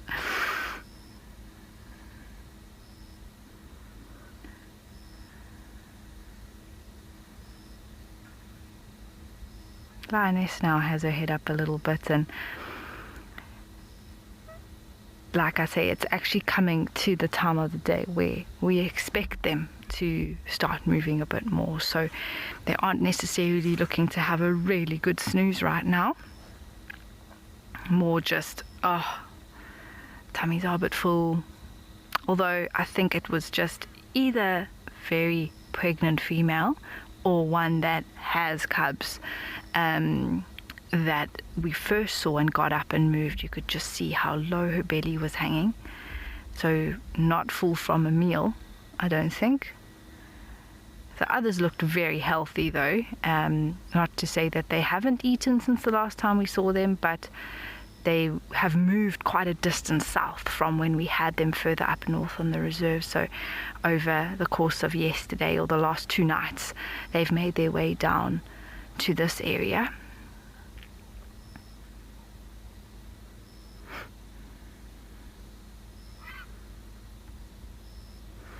And she's just keeping her eye on the clearings. You know, they are, let's put it this way, if something was to walk out and they felt that there was a good chance to hunt it, they would take the opportunity. But also the cover of darkness is a great advantage for them, although the full moon last night, or was it full moon? I don't know if it was exactly full moon, but it was very bright when I got up in the morning, and it's still dark and it was just moonlight. It didn't even need a torch.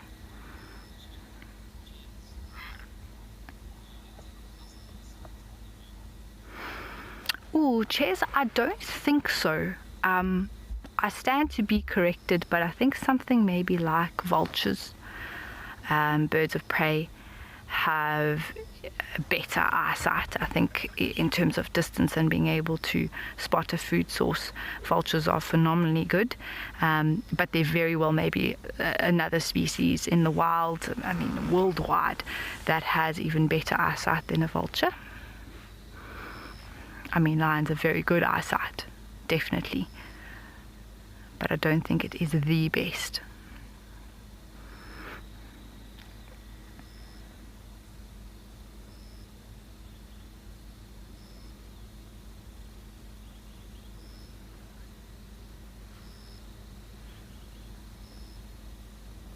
Just the odd tail flick now.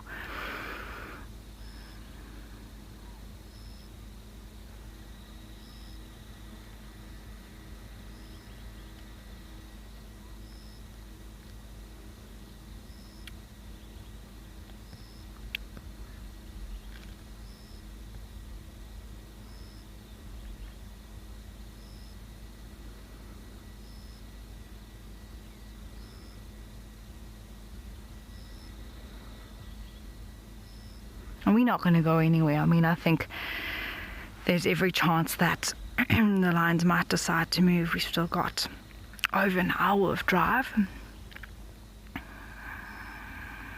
So they might lie here for a little while until the next one decides that it's time to keep moving.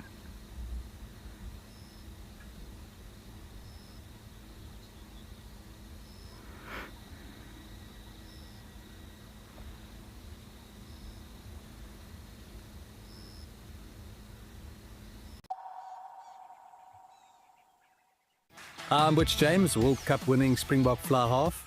Rugby has taken me to many incredible places around the world, but it's Africa's wild places where I feel most at home. This July and August, after the Springbok tests against England, Wales and the All Blacks, join me on a series of luxury safaris.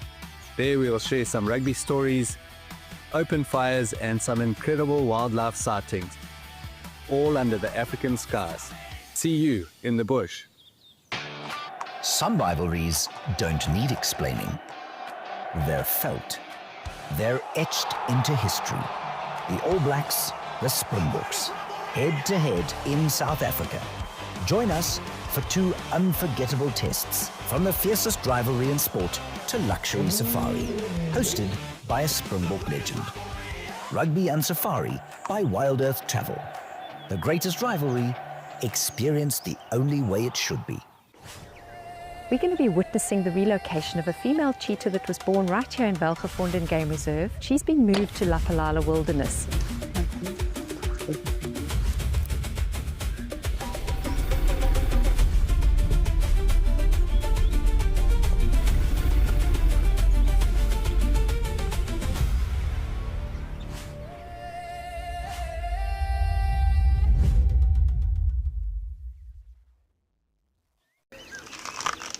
Would you like to know what an elephant's favorite food is? You could ask me questions like that in real time. Our safaris are live and interactive from the heart of Africa. Over here. Watch Safari Live and connect with nature.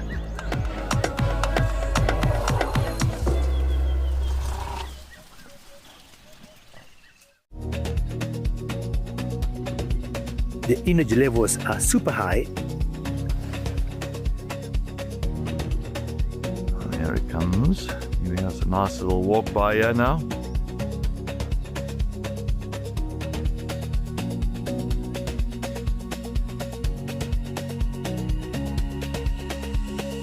And it's my first cheetah for about over a month.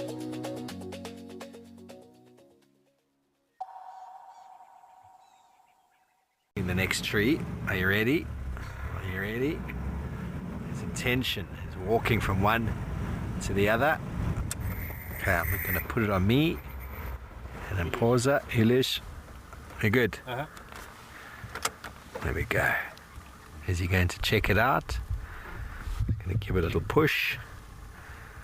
Checking around the base of it. Oh, he sold me the dummy on that tree. Some magnificent marulas in this open area.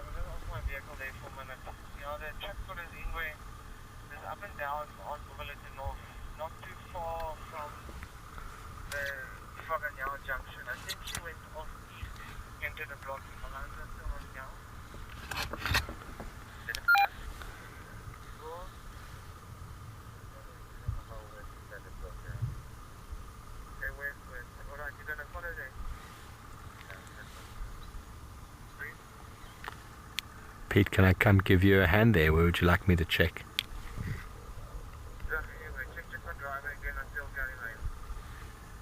Carpet will do so. Lindsay, how special.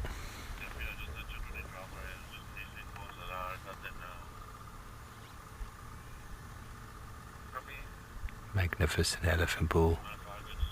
Gonna go help our friend from Nkoro with some female leopard tracks, probably for Rulani. Look at the size. If you ever wondered if an impala was bigger than an elephant, prove to you right now that it's not.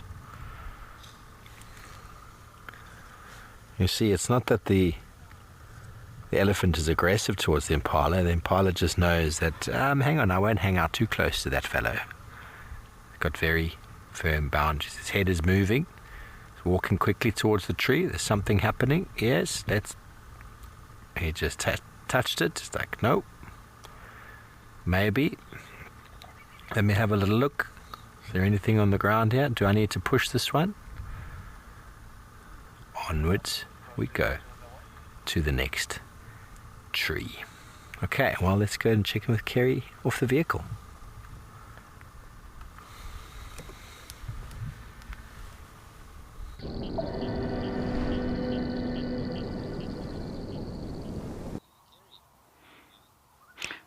I have a very deadly plant that I want to show you. I had to use my Leatherman to maneuver this thistle. This is a musk thistle. Nasty thorns here, or Cardus nutans. So CARDWSNUTANS. And I did pick this close to where we're staying, and I will keep it in the car because there can be invasive species. So if you see the beautiful flowering head here, it can have up to 2,000 seeds, which when it pops and erupts, the wind blows and the seeds blow across these open areas. So I haven't seen any in the reserve, only out of the reserve, but I just wanted to show you because it's quite an interesting plant actually. Another really cool name for this thistle is the nodding thistle. So if you see, normally what will happen is the plant will curve a little bit, and when the wind blows, obviously it nods. It's quite an interesting name and a good way to remember this thistle. And of course it gets its name musk, so it has a bit of a musky smell. I've been smelling it and I feel like it's more of a feminine musky smell. I think it would make like a nice potpourri, although it's rather spiky. So the spikes on the flower as well as on the leaves help to protect it from predators. So Robin, yes, it is rather pretty and very deadly. So when it first erupts out of the ground before the flower shoots out, there is a very short period where it can be eaten by animals, but otherwise you don't want to mess with this guy. Nasty, nasty thorns on these thistle. It is used traditionally and also sort of you can buy it as a liver and kidney support. I wouldn't recommend just going and eating it, although apparently parts of the plant are edible and taste like celery. Again, I wouldn't highly recommend it, just something I read, and I'm not a huge fan of celery, so I'm not going to try that today. But it can also be used as a natural pesticide. So I used to run a garden at some stage. I have quite green fingers. I love my gardening. So with the milk thistle, if you cut it into pieces, mix it around in your watering can, and you can use it as a natural pesticide in your garden. Well, we're going to hold on to this thistle. While we do that, let's go and check in with Ian over in Mabula and see what he's up to this afternoon.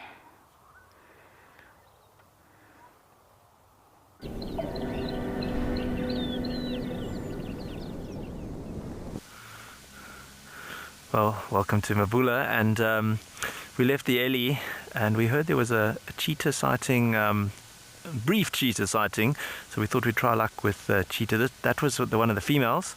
And then we also heard that there were some tracks on this road from this morning, so we actually managed to find it. So I'm quite chuffed that I found it, but I'm not sure if you can see. I don't know if the white is better. The other one looks a bit thin, but there's 3 lobes at the back. So this is your cheetah track. It's heading that way. It's up a road called Quoff Highway. We just had a vehicle that tried to pass up here. So this whole day, I think people have been trying to, they drive up and down this road, a lot of the work vehicles and things here at Mabula. Very busy behind the scenes. But yeah, here you've got, I think Steve said if you draw a circle, then it focuses your attention on the track. So I'm going to take a leaf out of his book. But yeah, nice 3 lobes here. This is apparently from this morning, and as I mentioned, lots of road tracks and some of there's some partial prints further back. But yeah, Leslie, thanks. We would love to find the cheetah. We just are hoping, it's starting to get dark, we're hoping that these 2 might be hungry and active and show themselves, because they've been hiding from us for a couple of days now. So tracks are here, that means they must be here, and we're going to keep looking. In the meantime, let's head over back to Tim with his lines.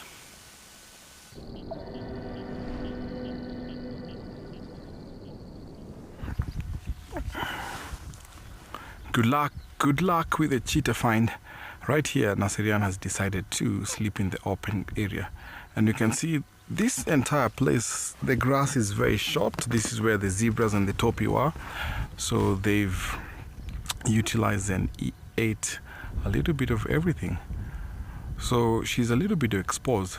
Behind me we have a few herds of zebra, but as she was coming towards here, you can see body language there tells you that she's seen something. There's a hyena who just walked here. Okay, I want to check the face of the hyena.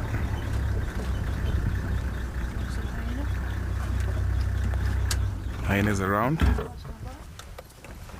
so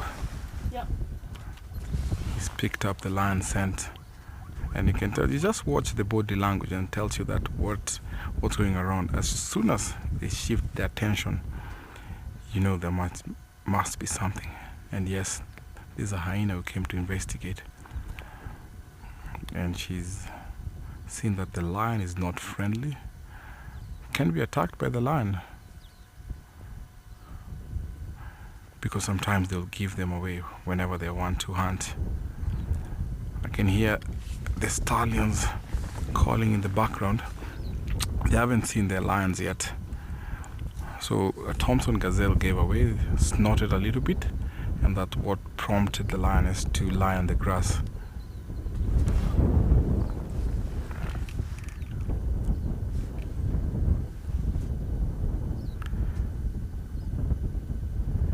He has to go around farther away from the lions. So we have Mzuri and Nasirian. You can see Mzuri right in the background there, following slowly, but all of them are just posed down.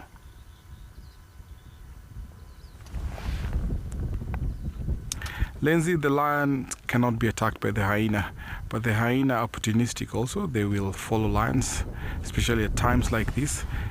This is when hyenas, lions will be active. So whenever there are lions around, the hyenas will try and trail them slowly to take an advantage of whatever they'll go and put down, maybe a meal. So they're also opportunistic. So they'll take that opportunity to follow lions and take an advantage of whatever they will hunt. And because lions prefer hunting at night, although we've seen them hunting during the day, so they'll prefer hunting during the night because their vision is good at night, it's cool, so they use less energy whenever they're going for a hunt.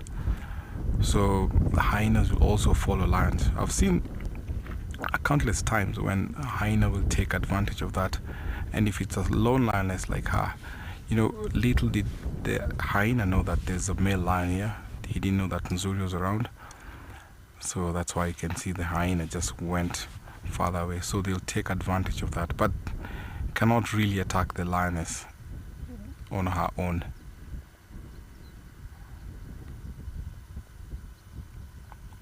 So you can tell this is just right towards the end of the estrus cycle for her. You can see that gap, that distance between the two tells you that that's the end of the mating cycle.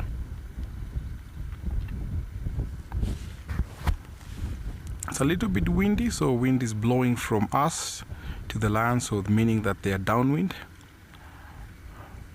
So the zebras are in a way that these lions are on an advantage side, so they'll walk towards them, but it's still an open grass area, so they'll be seen. Zebras have very good eyes, so they have to wait until it's dark. They have to wait until it's dark. She's definitely on a hunting mode.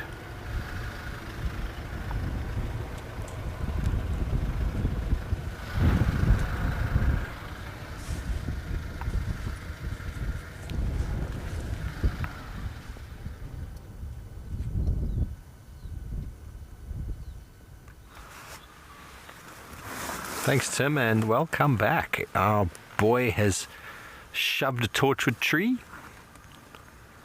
and we didn't really hear any of them falling, but he's now moving around looking for the torchwood fruits that no doubt did fall. He's been busy doing so. So good news is Sibuya managed to catch something, probably last night or sometime this morning, we're not sure. Female leopard. She's on the property next door to where we had her last night. But she has secured a kill up a tree for her and her boy, no doubt. The boy is over the moon.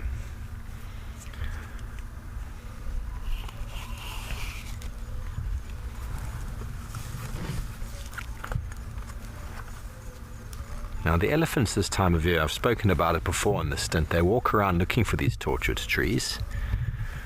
And if they don't find any fruits on the floor, they give it a shove. And he might give it another shove. Because I didn't hear many fruits cascading down. But you throw them in his mouth like peanuts. And there must be some lovely nutritional value to it, because when you pick up one of these fruits, they are quite rough. The smell is quite rough, I'll be honest. And he probably could break that tree if he wanted to. The torchwood trees are pretty well rooted, and you don't see many of the big ones breaking. They don't seem to really gouge them either with their tusks.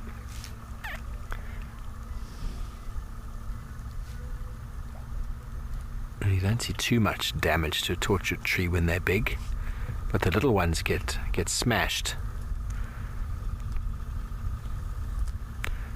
I think what happens with the marulas is that the elephants really enjoy the bark, and they do a fair amount of damage to the bark. It leads to insect attack, and when they come along and push it the way we saw him push this one just now to get the fruits, like what they do for the marulas, many of them break the marulas because they get rotten inside, and just a little bit of tension and the entire canopy comes down. You don't see that very often with torchwoods.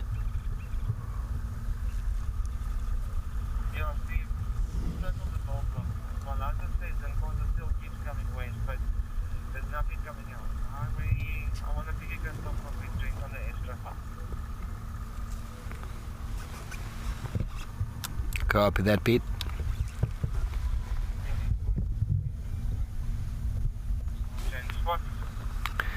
Maggie, he seems undecided. No, he's not. He's not looking. He's not using his eyes right now.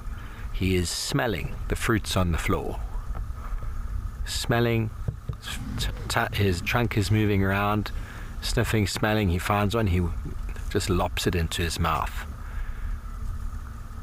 There we go. Bloops.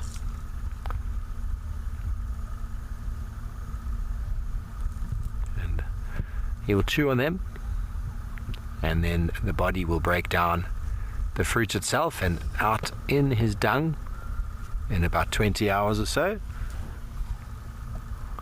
He'll be 20 hours away from this tree, and those seeds will be deposited. Okay, he's going to give it another shove now. I feel it.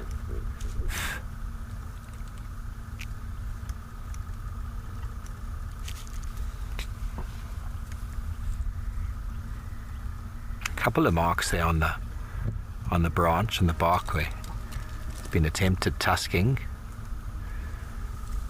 Not too damaged though.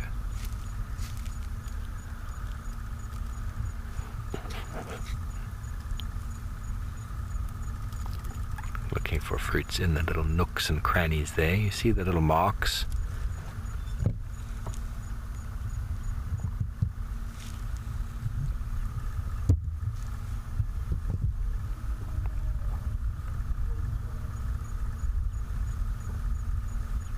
He's coming into must. Gave us a little head shake. The dribbling is starting. You could see the temporal glands were streaming, which is not an obvious sign, but if you look at the back legs, it's starting to get a little bit wet. You might even see a little bit of dribbling. So he's getting in his nutrients before he starts running around the whole of the Kruger National Park looking for females. Okay, well, let's go check in with Kerry off the vehicle in Namakala.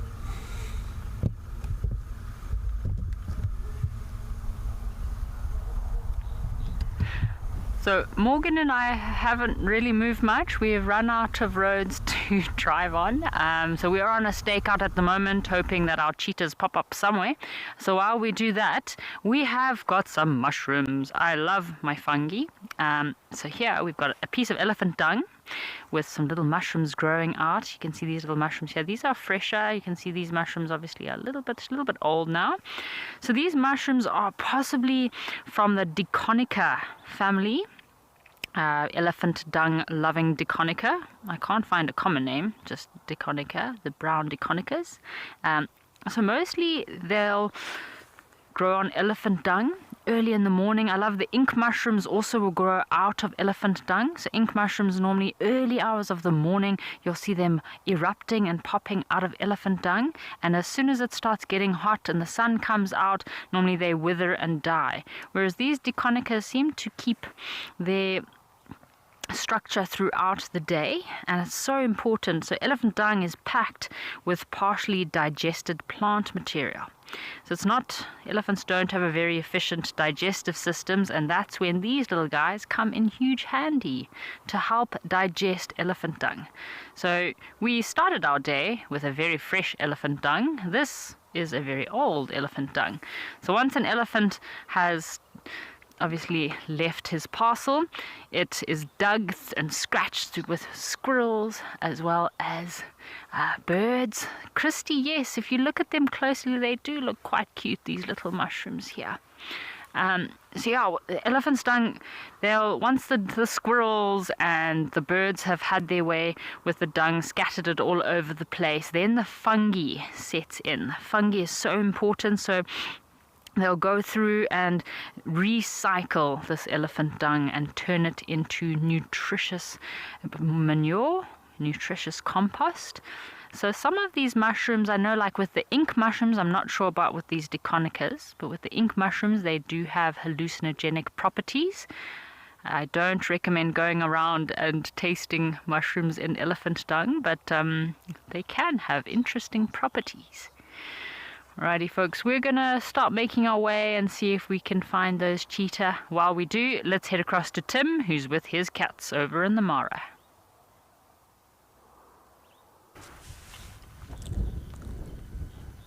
As we come to the end of the day, Nusurika was mating this morning, and also Naserian here. So you can see that he's tucked in, sheltering away from the wind. We have zebras around, so probably she might decide together with him to go for something. I'm not sure what the options are this night, but maybe tomorrow morning as we come back here, we'll be able to follow up to find out what happened.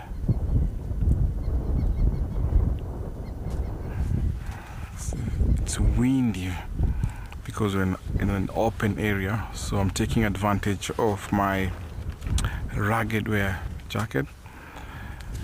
Shiv is not feeling it, but because I'm used to this part of Africa, so it gets very chilly for me, so this ragged wear jacket here is very, very handy.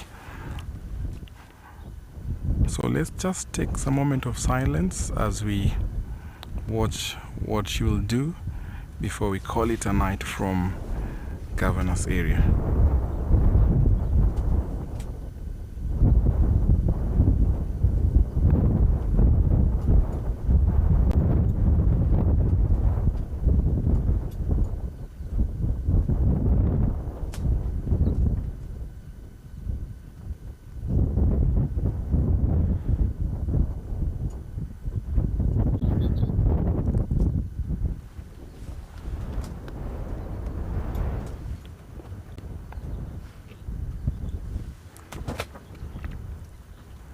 Mark, I'm crossing my fingers for her. Hope she'll be successful tonight.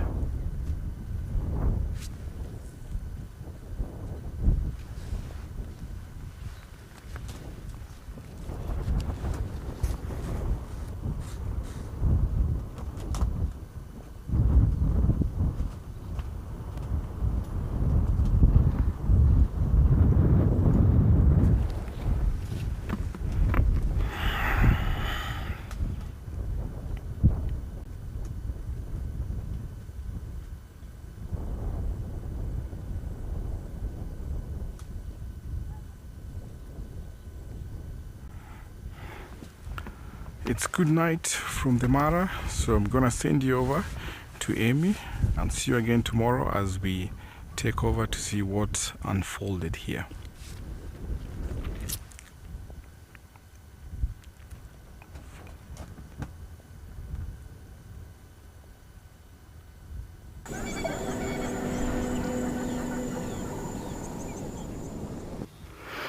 Oh, well, it was a great afternoon or day, Tim, that we've had up there with you. And we are still sitting here with the lions. Yes, there are lions in the grass there. I think there are 8 of them in total, 5 lionesses and 3 males. And they are just flat, flat, flat. We were getting a little head up every now and again, plus a tail flick, but in the last sort of 10 minutes there hasn't even been a move of an ear from what I could tell. We do have some impalas coming out, probably 200 meters or so away. I can hear some rutting happening, the odd snort, but these lions haven't reacted whatsoever. But I have a feeling that in the next maybe 20 minutes or so we might get a little bit of movement. Maybe the tummies need to work, or they decide to, you know, do their next leg of their journey that they're going to do this evening.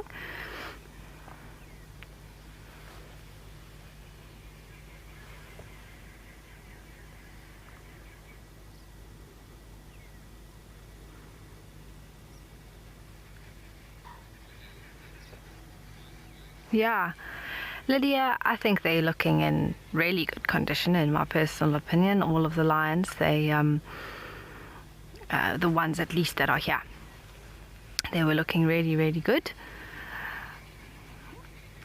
Like I say, not bulging huge bellies, like they've just eaten fresh from a kill. Of course, they're also very clean. So, you know, that is also part of it. Which will tell us sort of what their movements and what they've been up to. But, you know, they looked foolish, let's say. Not starving.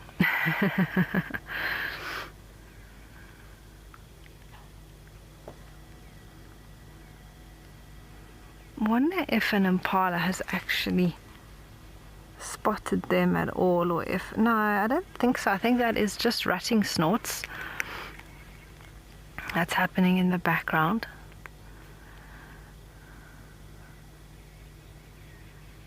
I was saying to Sean, that's parking here and looking at this grass and not seeing the lions is actually quite a scary thing. And it's not even that long grass here. It's a little bit shorter and thinner. Okay, well, we're going to give it a little bit longer. I'd really love to get another view of these cats. And while we do, let's send you over to Ian.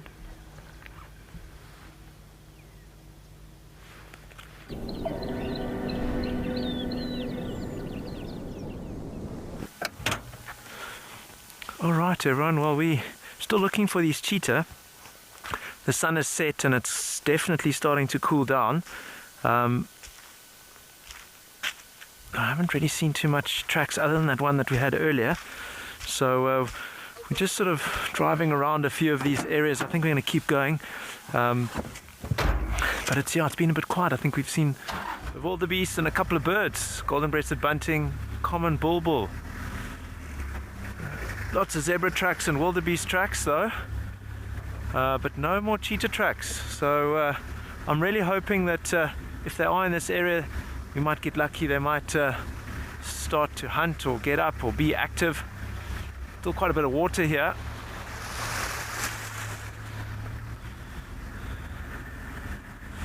But some nice open areas as well here, which one would hope to find the cheetah in.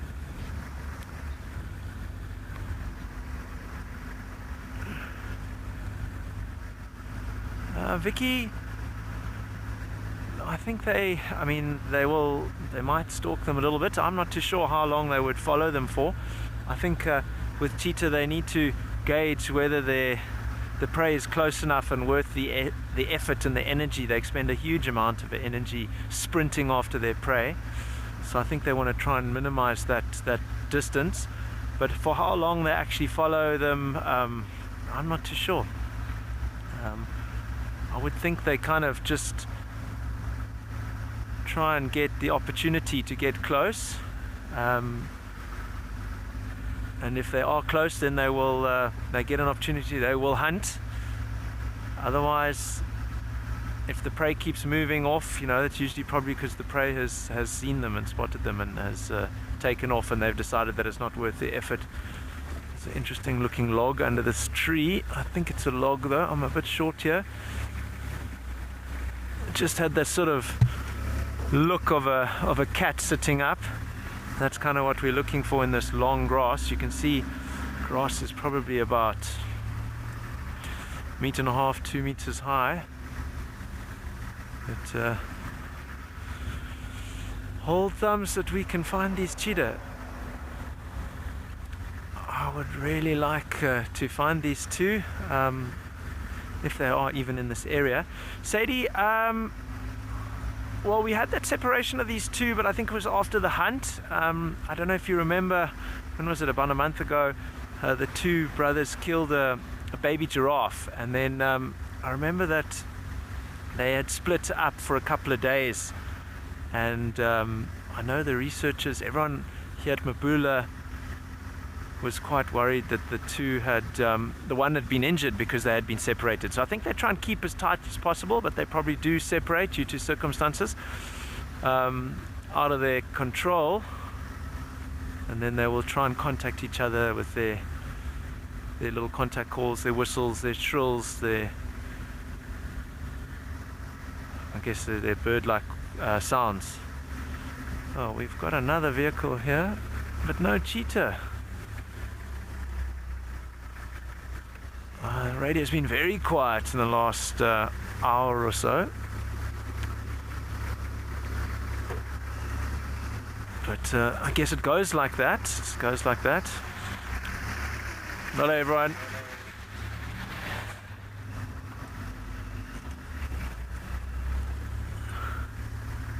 Yeah, you sort of scan, you look everywhere, you're like, oh, I shouldn't be looking this side, I should be looking this side. And eventually you just realize, if we're lucky, we're lucky.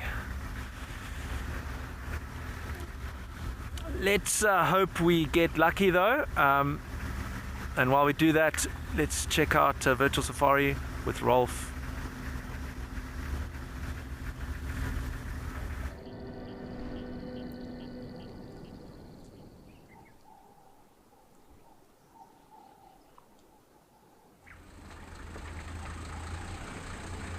So once again, welcome to the Welgevonden Game Reserve in the Limpopo province of South Africa. My name is Ralph Kirsten, and on that camera there I've got Muscles Mpo.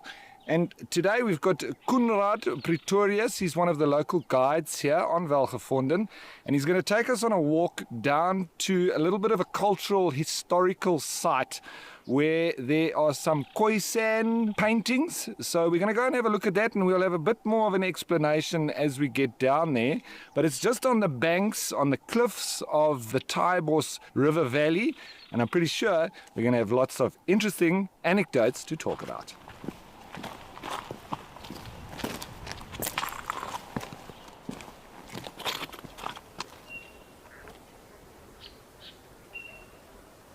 So in the Waterberg, the area where we are here, this rock ledge here is mostly old sandstone, almost quartzite. It's the second oldest sandstone in the world as far as we know, so no real fossilized materials. And so the rock art that we have here is quite unique. You'll see some cracking, edging, gravity and weight-bearing ledges. And what we see here today was not the same as what we would have expected to see here about 800 years ago. And these paintings here are mostly in the age of 800 to 700 years old. Not the oldest paintings ever, but the Waterberg history really gets its wonders from the Australopithecus late Stone Age hominid that lived in the area, and then these Bushman paintings that makes it unique.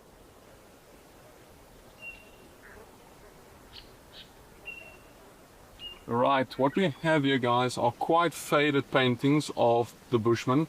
Quite a little bit of ears, head, legs dissipating. Right above it, we'll also find some legs.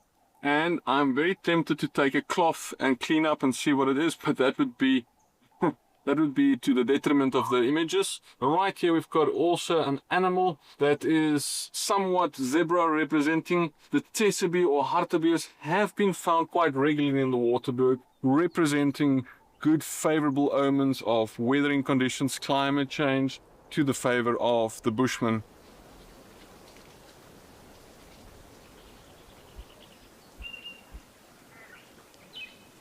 Here we've got a clear pattern of edging, a whitish resemblance on our sandstone here.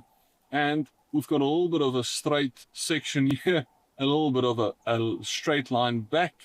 Then also a little bit of hair, if you like. So we see almost something depicted here, like animal-like, which one can believe would be warthog with a straight little tail up running around. Now right behind it also some patterning going on. And what we believe is that this would be also early settlers, maybe Pedi people in this area that seen these paintings and replicate their own paintings. We don't know. We don't have enough information, but what we do know is that we don't have evidence of Sun people basically chipping away on the walls.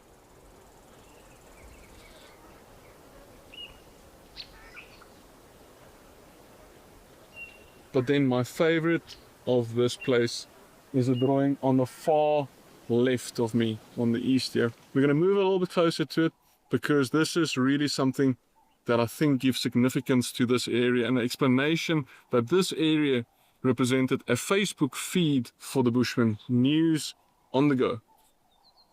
And what we believe is happening here is a shaman holding another shaman on his back, giving him a little bit of support while bending down, because when shamans got training or went into a trance, into the state of communicating with the ancestors, they basically had to go through a dance that would cause them to faint or feel low blood pressure, or even some of the, let's call it wonderful medicine of the bush, would put them in a state of euphoria, experiencing a little bit of a high. And for the people going through this the first time, they would not be able to make the journey without the assistance of a senior member. So as we see this, we believe that a shaman or a few shaman would make this a place of spirituality.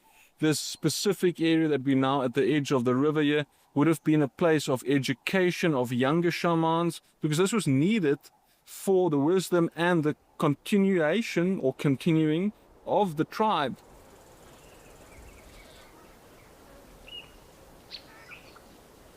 So I just want to say thanks to Conrad Pretorius for joining us from La Luca Lodge here on the Welgevonden Game Reserve and giving us all this wonderful information and this site of the Khoisan Bushman paintings.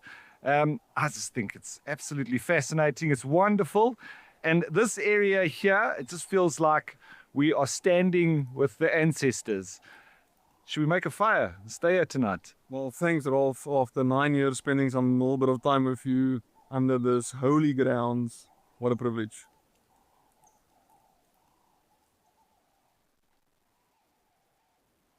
Wow, well, such a beautiful area there at Welgevonden, and so much history as well with that rock art.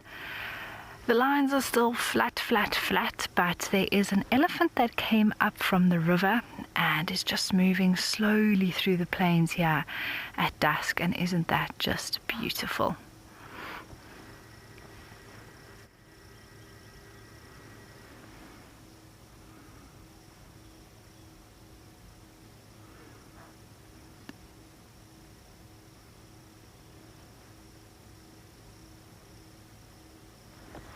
When he came up, he had a very good snuff of the area. He definitely could smell the lions. He actually walked where they were lying in the thick area and came out.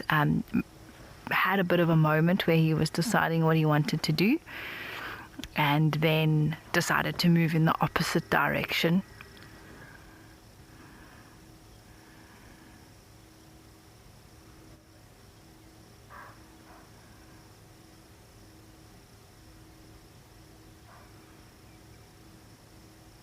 He is actually walking, I think, on the road there. There's a path that cuts off to the right. I wonder if he's going to follow that.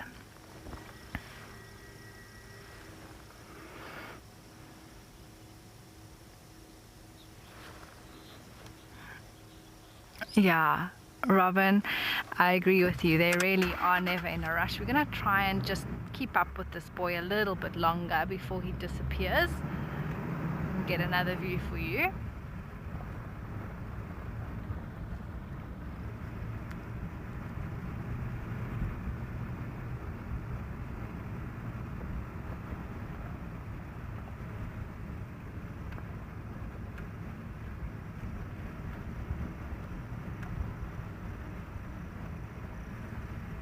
Actually cut off left here. I don't know if we're going to have another view, but we'll see if I don't know, he's disappearing into the guarri bushes. Let me go forward again.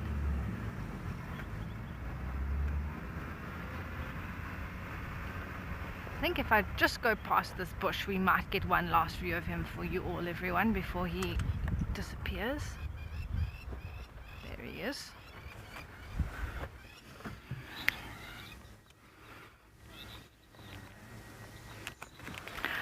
Ooh, Adam, it's a great question. I think it really does vary depending on the conditions for the day.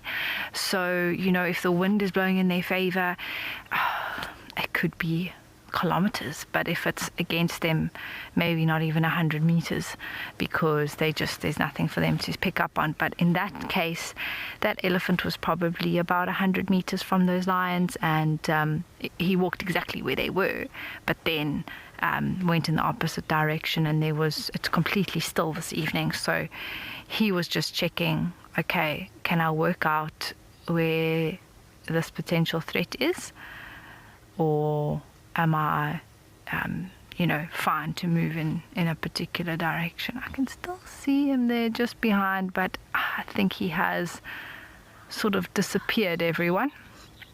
Okay, we're going to leave this elephant as he heads off into the sunset, and in the meantime, let's send you over to Steve, who's on the move.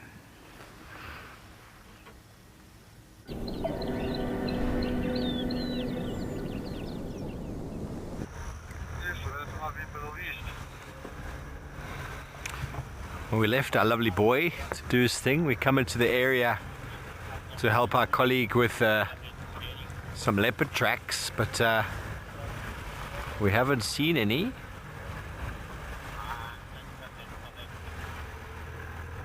But the temperature has dropped.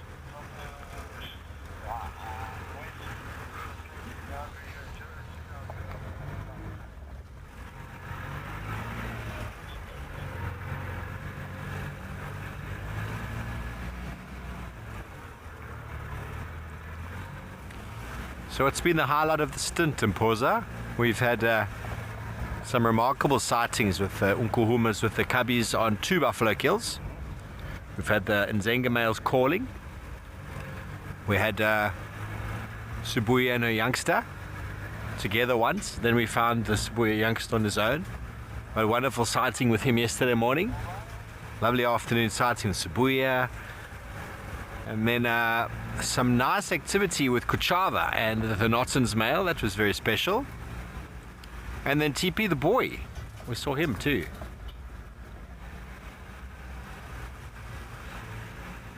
Rounding it off with that elephant sighting now in the sunset. Epic stint. Poza is going to be off to Sandringham tomorrow. And I'm going to be going home.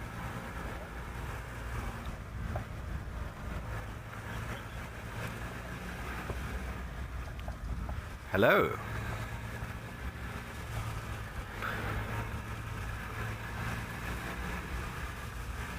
Oh, Craig, you know, it can be anywhere from the first minute of the drive to the last second of the drive.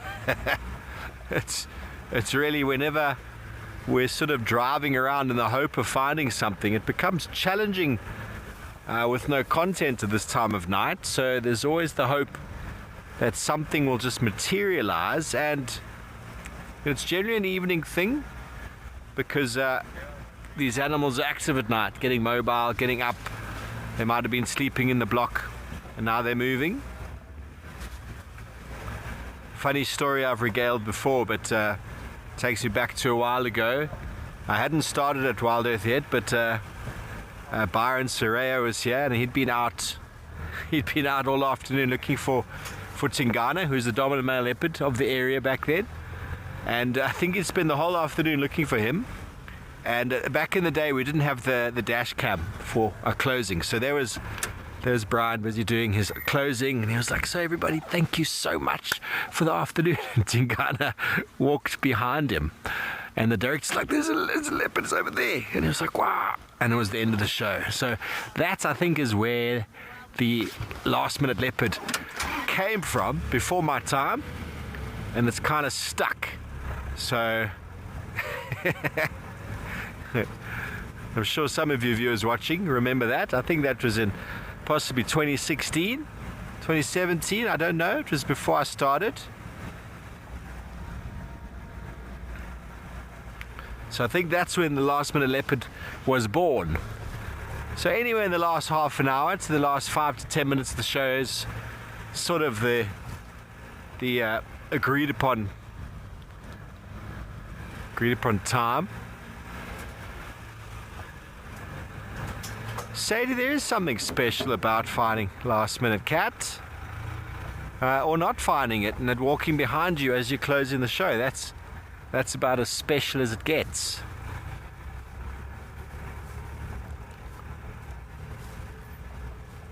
So we're going to do one more little loop here, get onto the main road there, cut back towards the other boundary, and maybe we'll get a last view of Kuchava and the Nottens male arriving back onto Chitwa. They went into Juma or Torchwood the other day. I haven't heard any reports of them. If I could find their tracks, I would spend some time trying to follow.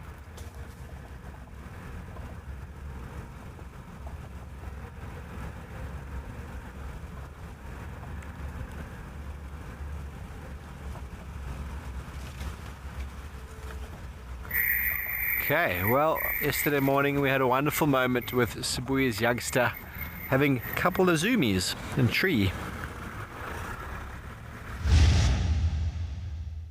Oh, this is Sibuya's boy. Okay. Oh, okay.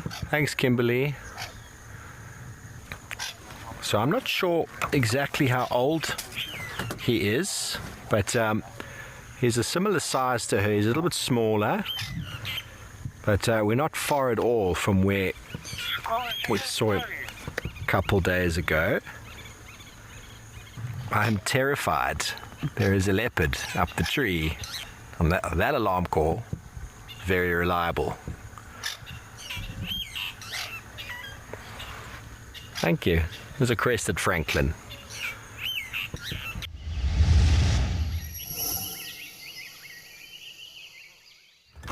Well, wasn't that special? Really nice to see him. I look forward to meeting him again. I don't know when next I'm going to be in Chitwa. There's no scheduled date again this year.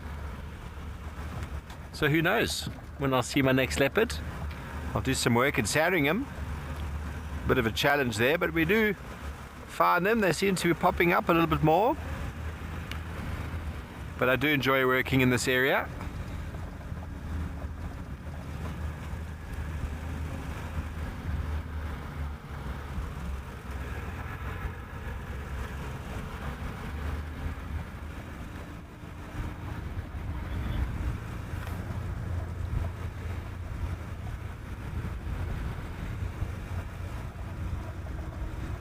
They have been. Maybe we'll have a last minute leopard here at Sandringham. We left the lions. They were completely flat, no signs of any movement, and decided to make our way towards Leopard Corner here at Sandringham. Maybe this evening's our lucky evening. We've had an incredible afternoon drive here. It's been a wonderful end to our week. And I'm looking forward, now that we know that the lions are in that area. I'm excited for from Tuesday next week where we will be live again, and to see, you know, what the movements are. And like I say, who knows, maybe there is a leopard in store for us still here this evening at Sandringham. 1 week left here at Sandringham for myself, and then in July I'll be heading to Chitwa, where Steve is. So I'm really excited to be back in the Sabi Sands next month. I miss Sandringham though. It really does feel like home. It really does. We've had an amazing few, like the last 2 months here have really been incredible. Sightings wise. Julie, a little bit yes, a little bit no. So, you know, depending on where one is based, there's some locations that are easier for some of us to get to than others, depending on, you know, where one is based or where one's family is, where one chooses to live. You know, there's a lot of different factors.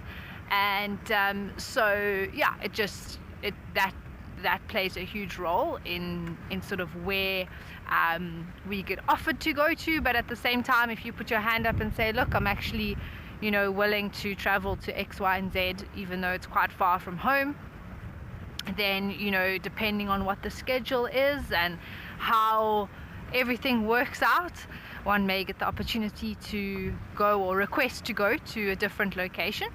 So yeah, I think it's a little bit of both, Judy.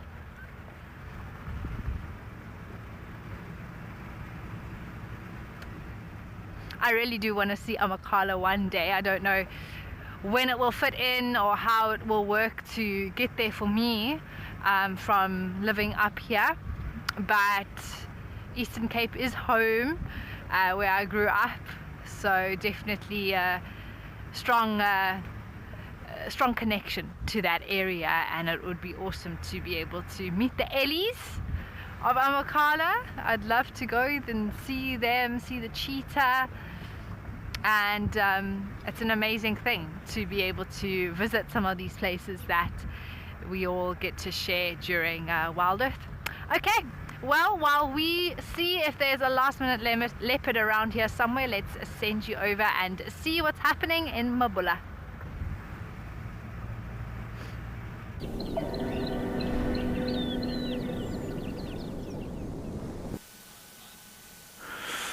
Yeah, Amy, the last time I was in Bula, I saw Amy. Luyanda and myself are just enjoying the horizon. It's been one of those drives where we've checked all the planes and just been a bit quiet, so now we're trying a different strategy. We're hoping the animals will come to us. We even came to check the famous Mabula art wolf den site, and I guess we're hoping that the art wolf might show, but even the art wolf doesn't seem to be at home. So I know I sometimes get some viewers asking me, have you checked the art wolf den site? So here we go, we're checking it. And the radio, like I said, has been pretty quiet. I think we're going to keep going. It's almost time for some flashlighting, and maybe we'll pick up some nocturnal animals, which would be a nice way to end the drive. And that nice hippo and eland and elephant, and then it's kind of, oh, there's some bird, or what was that flew here? It looks like a lark. Oh, I'm not going to shine on the lark. But yeah, and then it's the last little section of my drive has been a little bit slow. I guess it goes like that. But you never know what might be around the next corner, especially as darkness starts to take over.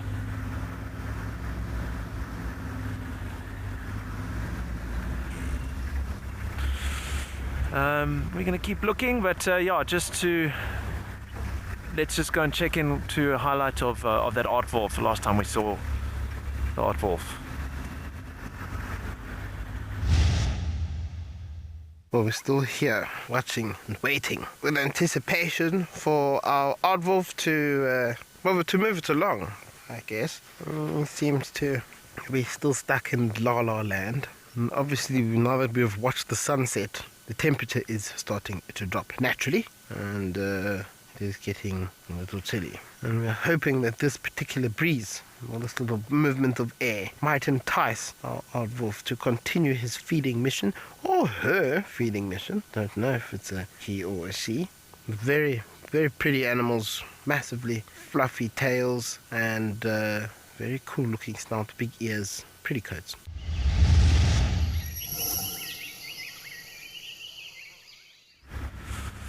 It's always nice to see the art wolf. Always optimistic, but you've got to check the den site, and that's what we did.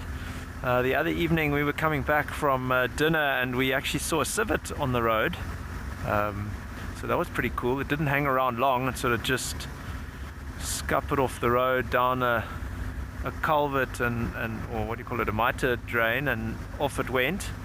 But that was quite cool. I haven't seen any porcupines since I've been back this week, and I'd really like to see an aardvark. That's such a interesting animal. I know Luyanda's got a mate to ask for a pangolin, so I think that's pushing it a little bit, but you never say never.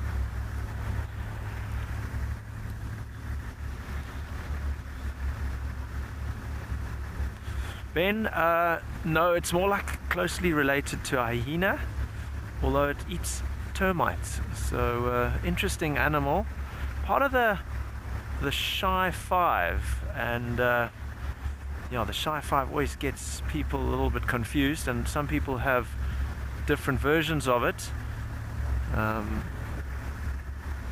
But the art wolf, the bat-eared fox, the porcupine, the aardvark, and the meerkat are in the kind of Shy Five that I know.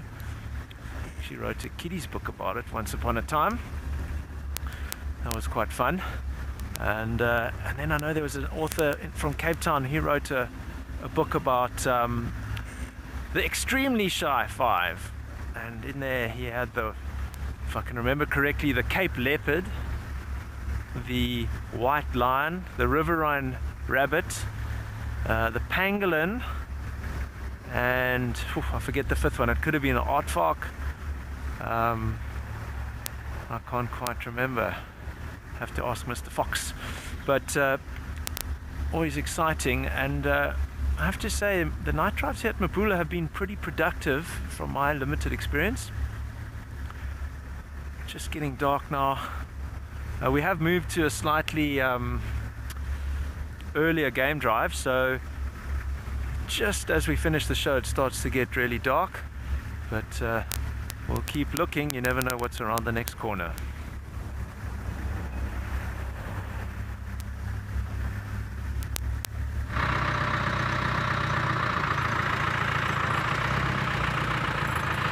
So we are looking for one of our Shy 5 here on Amakala. I'm hoping to find a caracal.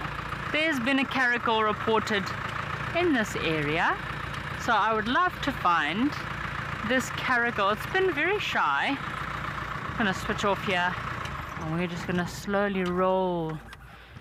Oh, we're not gonna roll. But yeah, they've reported this caracal in this area. I have not seen it yet.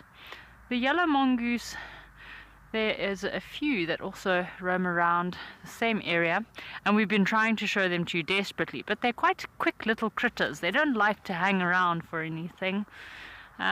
I've seen a lot of caracal tracks. This is an area that I also spend a lot of time, just close to our accommodation. I've been walking around trying to see if there's any sign, but I'm not seeing where this caracal could be. But hey, who knows? Maybe we'll have a last minute caracal sighting on Amakala.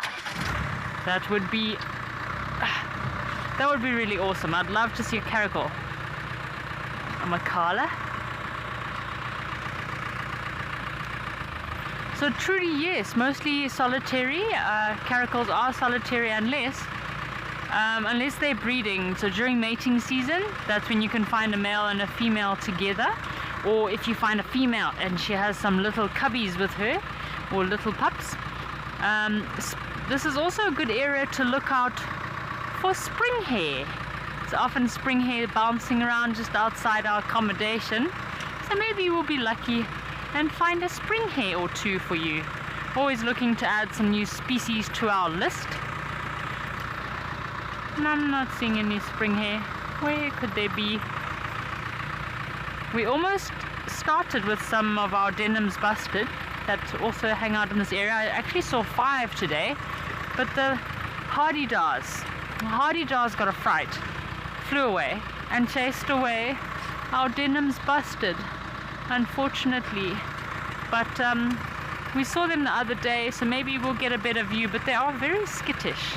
Also, I would say also one of the Shy 5 here on Amakala.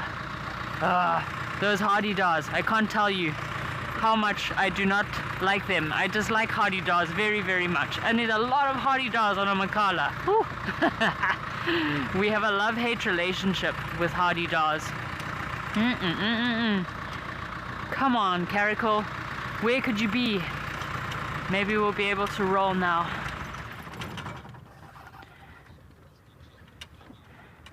Alright, well, while we carry on rolling here in Amakala, let's go check in with Amy, who's also rolling.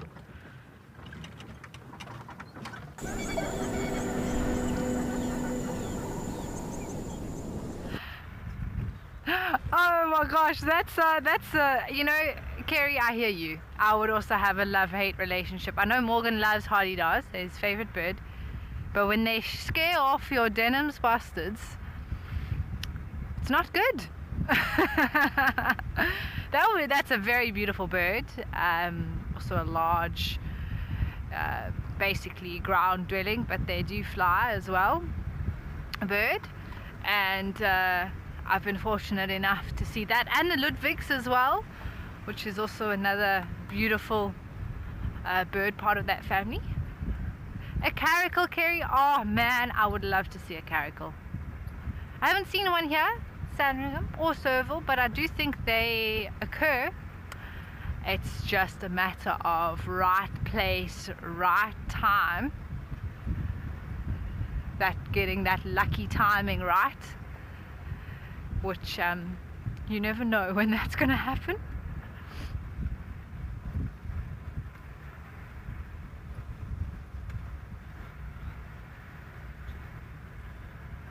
Yeah, I know. The spelling is a little bit different on the bastard side, so you know, it's not the other one. But it is, you can say it does sound like that.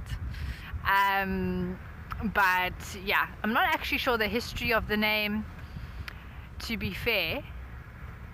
But I know the black-bellied, it's now black-bellied korhaan, I think, which is sort of the medium-sized bird in that group, along with the red-crested korhaan, a little bit bigger than that one. It's got the champagne bird is the one I'm talking about. It was reclassified or renamed, I think based on its size or something. Who knows who decides these things? The powers that be in the scientific world or the bird naming world.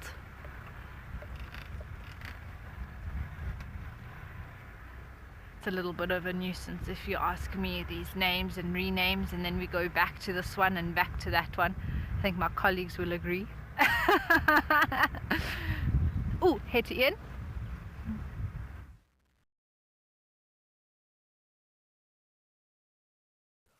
If I roll forward, we've got an aardvark here. I'm sorry about that piece of grass. Oh, I don't know if I want to start the car. Oh, there it moves. We just saw it walking down the road, and then as we came, it sort of moved off. And how's that for a stroke of luck? One aardvark. We're talking about the Shy 5. And that's unbelievable. And this one's pretty chilled. Like, we drove up and it was on the road. It didn't scurry off. It just sort of moved off. I'm going to see if we can pick it up. But this grass is nasty long. Oh, man.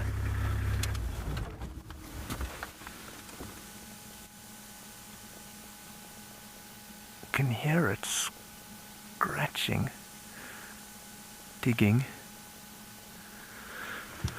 Go a little bit forward and see if we can get another view, but oh,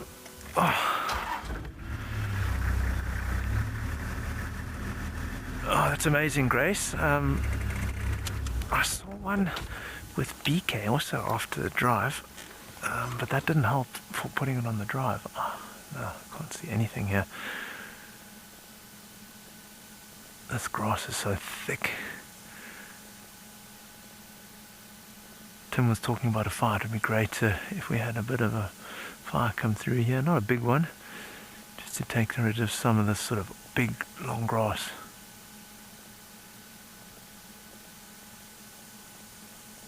Can't quite hear it now. Can you hear it? Rihanna says you can hear it. I can hear the battery.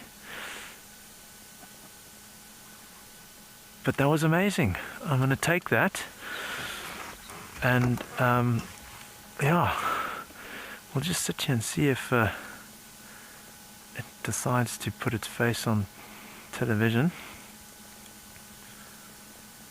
Or maybe we'll hear it come a little bit closer. But yeah, we were just talking about the Shy 5, and that was actually the name of that book I wrote, was Ali the Aardvark and the Shy 5. So I'm taking that as a sign. Oh, I can hear it now. I can hear a hippo.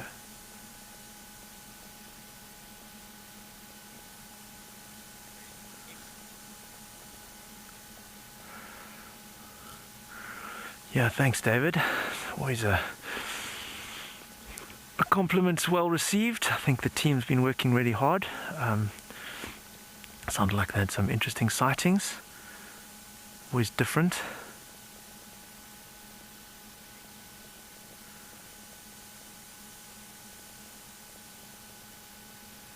But yeah, they working hard there. I know sometimes feel a bit of pressure trying to find some animals. I know here we felt it was a bit quiet today, but what a way to end. I would have a very quiet drive to finish on an aardvark. And yeah, the team working hard, and hopefully we'll see them all back tomorrow morning as we carry on. Actually, no, I think Monday we're off. So check out the catch-up links and check out all the highlights as we hear a pearl spotted calling, and we'll catch you on Tuesday. So from all of us here at Wild Earth, have a great evening, and we'll catch up with you later.